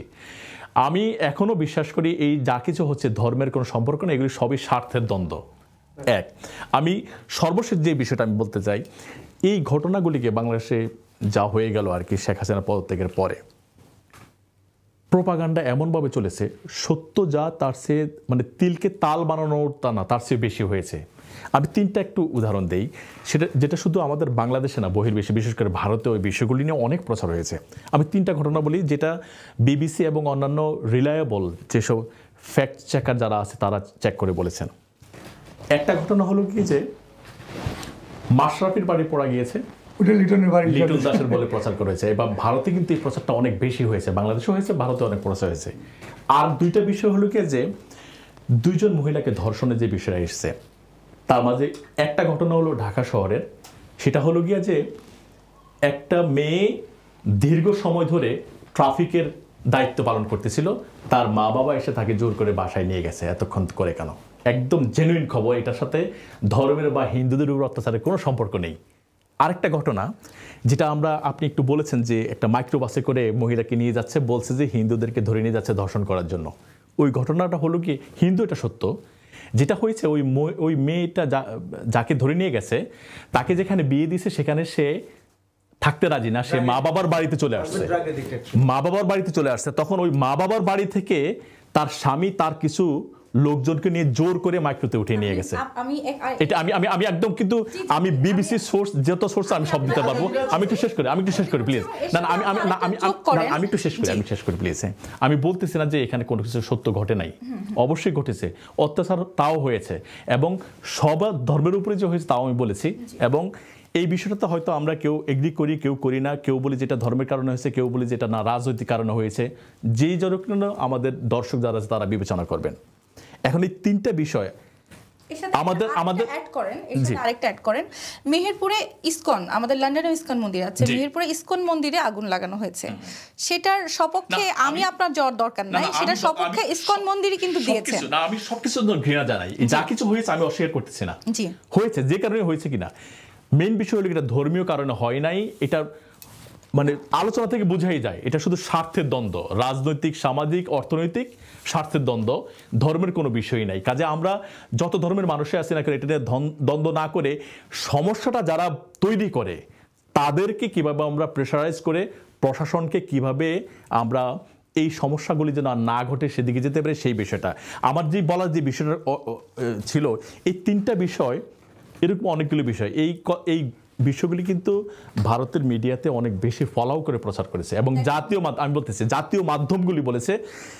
এখন আমাদের দেশের অধিবাসী হিন্দু, বৌদ্ধ, খ্রিস্টান, মুসলিম সবাই বাংলাদেশি মানুষ, এদের দায়িত্ব আমাদের সরকারের এই যে মিথ্যা তথ্য এমনভাবে প্রচার করে, বিশ্বের বৃহৎ একটা গণতান্ত্রিক দেশ, তারা যে এগুলি যে এইভাবে প্রচার করছে, এটাকে আপনি মানে কিভাবে দেখেন? দায়িত্বশীল একটা রাষ্ট্রের ভূমিকা তা ভয় পাই কিছু জায়গা থেকে যখন বলা হয় গণতান্ত্রিক দেশ, আপনি যে কথাটা বললেন, এবং যখন আমরা জানি যে হিন্দু মুসলিম আমরা ভাই ভাই আমরা বলে আসে, যখন আমাদের বলা হয়, আমরা সত্যি আমি নিজে হিন্দু, আমি আমার হাজব্যান্ডও হিন্দু, আমি কিন্তু এখানে সিঁদুর পরে বসিনি, এবং আমি পড়লেও সমস্যা নেই, না পড়লেও সমস্যা নেই, এটা আমার চয়েস, এটা ইটস মাই চয়েস, হ্যাঁ, এবং আমার thing is that that's how I believe in my self. তো সেখানে যেখানে শিক্ষা সংস্কৃতির উপর ভাটা পড়ে, সেখানে আসলে অনেক কিছুই বলার আসলে কিছু থাকে না। সেকেন্ড, আমি আরেকটা কথা বলবো, যখন আমাদের ভয়টা কোথায়, আপনি বললেন না যে বিশ্বাসটা, ভয়টা এখানে আসে যখন আমরা শুনি যে কিছু ধর্মীয় দল ইসলামিক রাষ্ট্র চায়, বিভিন্নভাবে একটা পার্টিকুলার যারা আমাদের মধ্যে থেকেই না, যাদেরকে আমরা চিনিও না, এবং আমরা কিন্তু এইগুলোতে বেশি প্রভাবিত হচ্ছে বাই ফেসবুক, এইগুলো দেখে আমরা যখন আসে তখন আমাদের মধ্যে যেটুকু হচ্ছে তার থেকে ভয় বেশি হচ্ছে, এবং যে রিডাকশন আমি দেখেছি 20% থেকে 7.95 এসছে, এই রিডাকশনগুলো কিন্তু এই ভয়ের কারণেই হয়েছে, এবং আমরা চাই বলতে পারেন না। হ্যাঁ, আমি অবশ্যই বিদায় নিতে চাই। ভয়ের কারণে আছে, যার যার ফ্যামিলি আছে অনেক, আমি নিজে দেখেছি আমার নিজের হাফ ফ্যামিলি এখানে, হাফ ফ্যামিলি কলকাতায়, যখন তারা চিন্তা করেছে আমার মেয়ে হয়তো এখানে সেভ না, একটু সুন্দরী মেয়ে হলে একটা অনেক সময় ছিল একটু তারা টেনশনে থাকতো, সেই টেনশন থেকে তারা চলে গেছে। আমাদের ফ্যামিলিতে কোনো ক্ষয়ক্ষতি হয়নি, বাট আমাদের টেনশন ছিল, টেনশন থাকার থেকেই তারা চলে গেছে। যাদের থেকে টেনশন ছিল তারা কি এটা ভয়ের কারণ না? আচ্ছা, আমি শুধু এক শব্দে বলবেন আপনি। আমি জানতে চাচ্ছিলাম যে বৃহৎ প্রতিবেশী হিসাবে, বৃহৎ গণতান্ত্রিক দেশ হিসাবে ভারতের যে ভূমিকাটা, এটা কি কাম্য? আমি অনেক ভুল ইনফরমেশন দেখেছি, যে ইনফরমেশনটা আমি এগ্রি করছি না। এই আপনি লিটনেরটা বলছেন, আর কিছু ফ্যাক্ট ওনারা ঠিক বলেছেন, বাট কিছু এই পরিপ্রেক্ষিতে আমি দেখেছি ভাঙচুরের বিষয়গুলো তারা একটু এক্সাজারেট করে অনেক সময় একটু দেখা গেছে। আমি বলবো, আপনি কি আমাদের দর্শকদের সাথে কিছু বলে বিদায় নিতে চান? দর্শকের ক্ষেত্রে এটা বলতে চাই যে আমাদের বাংলাদেশ থেকে এসে আমরা এখানে এসেছি, আমরা যারা লন্ডনে আছি তাদের মধ্যে যেন এই বিভাজনটা না হয়। আমরা হিন্দু, মুসলিম, বৌদ্ধ, খ্রিস্টান যেভাবে বলেন, আমাদের এখানে অনেক মিক্স ম্যারেজও আছে, আমরা যেন সবাই একটা ইউনিটি হয়ে এই লন্ডনে থাকতে পারি। আপনারা প্লিজ এইভাবে করে যেভাবে আমরা ডিভাইডেশনটা আমাদের এই সোসাইটির মধ্যে দেখছি, এটা থেকে সরে আসুন। আমরা জানি হিন্দুদের ভিতরেও অনেক ডিভাইডেশন হচ্ছে, অনেক কিছুতে ডিভাইডেশন হচ্ছে, আওয়ামী লীগ বিএনপিতে জন্য হচ্ছে। এখান থেকে আমরা সরে এসে আমরা ইউনিটিটাতে বিশ্বাস করি এবং আমরা হিউম্যানিটিতে বিশ্বাস করি, এইটুকুই আমার বলতে চাই। কাজী মুসিব, আপনার কাছে আসি। আপনিও যে বিষয়টা আমি বললাম এটা বলে সংক্ষেপে বলে বিদায় নেন, তারপর আমি প্রথম কথা হচ্ছে যে আমি এখানে কোনো পলিটিক্যাল পার্টির স্পোক পারসন না, ঠিক আছে? এখন আমাদের এই যে রিসেন্ট যে ঘটনাগুলো, যতগুলো ইউটিউবে, আমার সে বেস্ট ফ্রেন্ড অরুণ, এখানে ইউনিভার্সিটির দিল্লির ছেলে, সে আমাকে ফোন করে বলছে বাংলাদেশে নাকি হিন্দুদের এরকম আছে, যে আমার কাছে কোনো ইনফরমেশন নাই, তোর কাছে যদি কিছু থাকে পাঠা। সে পাঠাইছে আমাকে। আমি যা দেখলাম যে বিভিন্ন ধরনের সব উদ্ভট সব নিউজ, তারা মানে এইটাই তাদের মেইন মিশন, যে এই অবস্থায় বাংলাদেশের হিন্দুরা, এখানে তালেবান রাষ্ট্র প্রতিষ্ঠা হয়ে গেছে, এই হয়েছে সেই হয়েছে, বাংলাদেশের হিন্দুরা শেষ, গাইটাকে এবার কচুকাটা করা হচ্ছে এদেরকে। হ্যাঁ, তো এখন কথা হচ্ছে ইলেকশনের আগে ভারতীয় এই যে জনতা পার্টি যে ক্ষমতায়, তারা বলছে যে এই দেশে কোনো মুসলমান থাকতে পারবে না, এই দেশে আমরা যদি জিতি মুসলমানদের এই দেশে ছাড়তে হবে। আসামে কোনো জায়গায় এনআইডি অনেক কেলেঙ্কারি হয়েছে। বাংলাদেশে আমি এখন পর্যন্ত শুনি নাই যে কোনো পলিটিক্যাল পার্টি এত বড় আস্পর্ধা দেখাইতে পারছে যে এই ইলেকশনের পরে দেশে কোনো হিন্দু থাকতে পারবে না, এরকম কোনো কথা। তো ওই কনটেক্সট থেকে বাংলাদেশ হচ্ছে একটা সাম্যর দেশ। আবার রিসেন্টলি কলকাতার এক বড় পলিটিশিয়ান, সে বলছে 1 কোটি উদ্বাস্তুর জন্য রেডি হয়ে যান। উনি কেমন করে, উনি কি জটাসোনার মাথায় উনি জানে যে 1 কোটি উদ্বাস্তু যাবে? এগুলো হচ্ছে উস্কানিমূলক কথাবার্তা। ইন্ডিয়াতে সরকার কেন্দ্রীয়ভাবে তারা কমিটি গঠন করছে, হটলাইন চালু করছে। তাদের এই আস্পর্ধা, এই অনুমতি কে দিছে? আমার দেশের হিন্দু ভাই, আমার দেশে হিন্দু মা, আমার মা, আমার হিন্দু বোন আমার বোন, এরা এই কথা বলা হচ্ছে বাংলাদেশের সার্বভৌমত্বের প্রতিও আঙুল তোলা। তাদের তো দায়িত্ব দেই নাই, এই দেশের রাষ্ট্র স্বাধীন রাষ্ট্র, এরা স্বাধীন দেশে আছে। তো এখন হচ্ছে যে যেই বাংলাদেশ আমরা স্বপ্ন দেখছিলাম, ছাত্ররা রাস্তায় নামে সেই বাংলাদেশ প্রতিষ্ঠার স্বপ্ন দেখি, যেই দেশে কোনো মানুষ ধর্মীয় পরিচয়ে দেশ ছাড়বে না, কোনো ধর্মীয় পরিচয়ের কারণে দেশ ছাড়বে না, কোনো ভীতির কারণে দেশ ছাড়বে না। যদি কেউ দেশ ছাড়ে সেটা তার পার্সোনাল চয়েস, আমরাও দেশ ছেড়ে এই দেশে আসছি, পার্সোনাল চয়েস। কিন্তু কেউ কাউকে বাধ্য করবে, ভয় দেখাবে, ত্রাসের রাজত্ব সৃষ্টি করে দেশ ছাড়তে বাধ্য করবে, সেই দেশ আমরা আর চাই না, আর ওই দেশ আমরা হইতেও দিব না আমরা কোনো দিন। ঠিক আছে, এইটাই নতুন দেশের কাছে প্রত্যাশা। এবং আমি আরেকটা লাস্ট কথা বলছি, আমাদের যে ভিন্ন ধর্মের যে ভাই বোনেরা বা আমাদের যে পরিবার আছে, এদের কাছে অনুরোধ, কোনো দল আপনাকে নিরাপত্তা দিবে না, কোনো রাজনৈতিক কোনো গোষ্ঠী আপনাকে নিরাপত্তা দিবে না, আপনাকে নিরাপত্তা দিবে রাষ্ট্র। এবং সেই রাষ্ট্রের একজন সুনাগরিক হন এবং কোনো ওয়ান সাইডেড হয়েন না, একদম মুক্ত দৃষ্টি থেকে রাষ্ট্রের কাছে প্রার্থনা করেন। এবং এই যে আন্দোলনটা ছিল, এখানে প্রচুর আন্দোলনের সাথে অনেক ছাত্র মারা গেছে, এর মধ্যে হিন্দু বা অন্য ধর্মেরও প্রচুর মারা গেছে। অনেক মাকে দেখছি পানি খাওয়াইতে, শাখা এই যে শাখা পড়া দেওয়া, আমি তো ফলো করতাম। তো এরা তো এই চিন্তা করে না, এরা রাষ্ট্র ভালোবাসা। উনি কারে পানি খাওয়াচ্ছে? উনি কি হিন্দুরে পানি খাওয়াচ্ছে? রাস্তায় বাইরে মুসলমান ছেলের পানি দিচ্ছে নাইমে। ওনার মধ্যে তো ওই সেন্সটা কাজ করে না। যে ছেলেগুলা হিন্দু 6 জন প্রথমে যে শহীদ হয়েছে, তার মধ্যে একটা ছেলে কি দেব জানি, নামটা ভুলে গেছি। তো সে তো হিন্দু চিন্তা করে নামে নাই, সে রাষ্ট্রের জন্য একজন সুনাগরিক। এরকম নাগরিক আমাদের দরকার, এইরকম মানুষ আমাদের দরকার বাংলাদেশের জন্য, ভবিষ্যৎ বাংলাদেশ গড়ার জন্য। ঠিক আছে, এইটাই আমার প্রত্যাশা, আর কিছু না। আমি হারাধন ভৌমিক, আপনি সর্বশেষ সংক্ষেপে কিছু বলি যদি বিদায় নেন প্লিজ আমাদের দর্শকদের কাছ থেকে। এতক্ষণের আলোচনায় একটা জিনিস কিন্তু আমরা অনেকেই সবাই স্বীকার করছি যে আক্রমণ হয়েছে, কিন্তু আপনারা কেউ বলছেন যে বাড়ায় বলা হয়েছে। আমি প্রথম আলোর একটা রিপোর্টটা পড়ি, 7 তারিখের রিপোর্ট, প্রথম আলো আমাদের মেসেজটা নিউজটা পড়ি আর কি।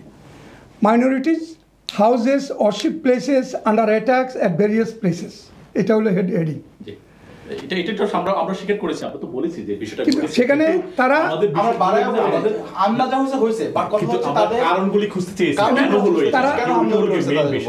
একজন স্কুল টিচার খুলনা সাতক্ষীরায় 65 বছর বয়সে তাকে পিঠে হত্যা করা হয়েছে। এখানে প্রথম আলো রিপোর্ট। কারা হত্যা করছে? এটা দুর্বৃত্তরা, এটা এক্সট্রিমিস্ট যারা আছে, যারা তারাই, এরা তো আর নাম করে বলবো না, ওই আওয়ামী লীগের লোকটা, বিএনপির লোকটা। নাম আমি জানতে চাই, ভদ্রলোকের নাম আমি দিচ্ছি। Mrinalkanti Chatterjee, 65, a former primary teacher of Modudia of primary school, was killed, and his wife Shefali Chatterjee, 60, and daughter Jumarani Chatterjee, 35, were injured in attacks on their houses at Choto Paipara of Rakhalgasi Union in Sodor Upazila of Bagherhat.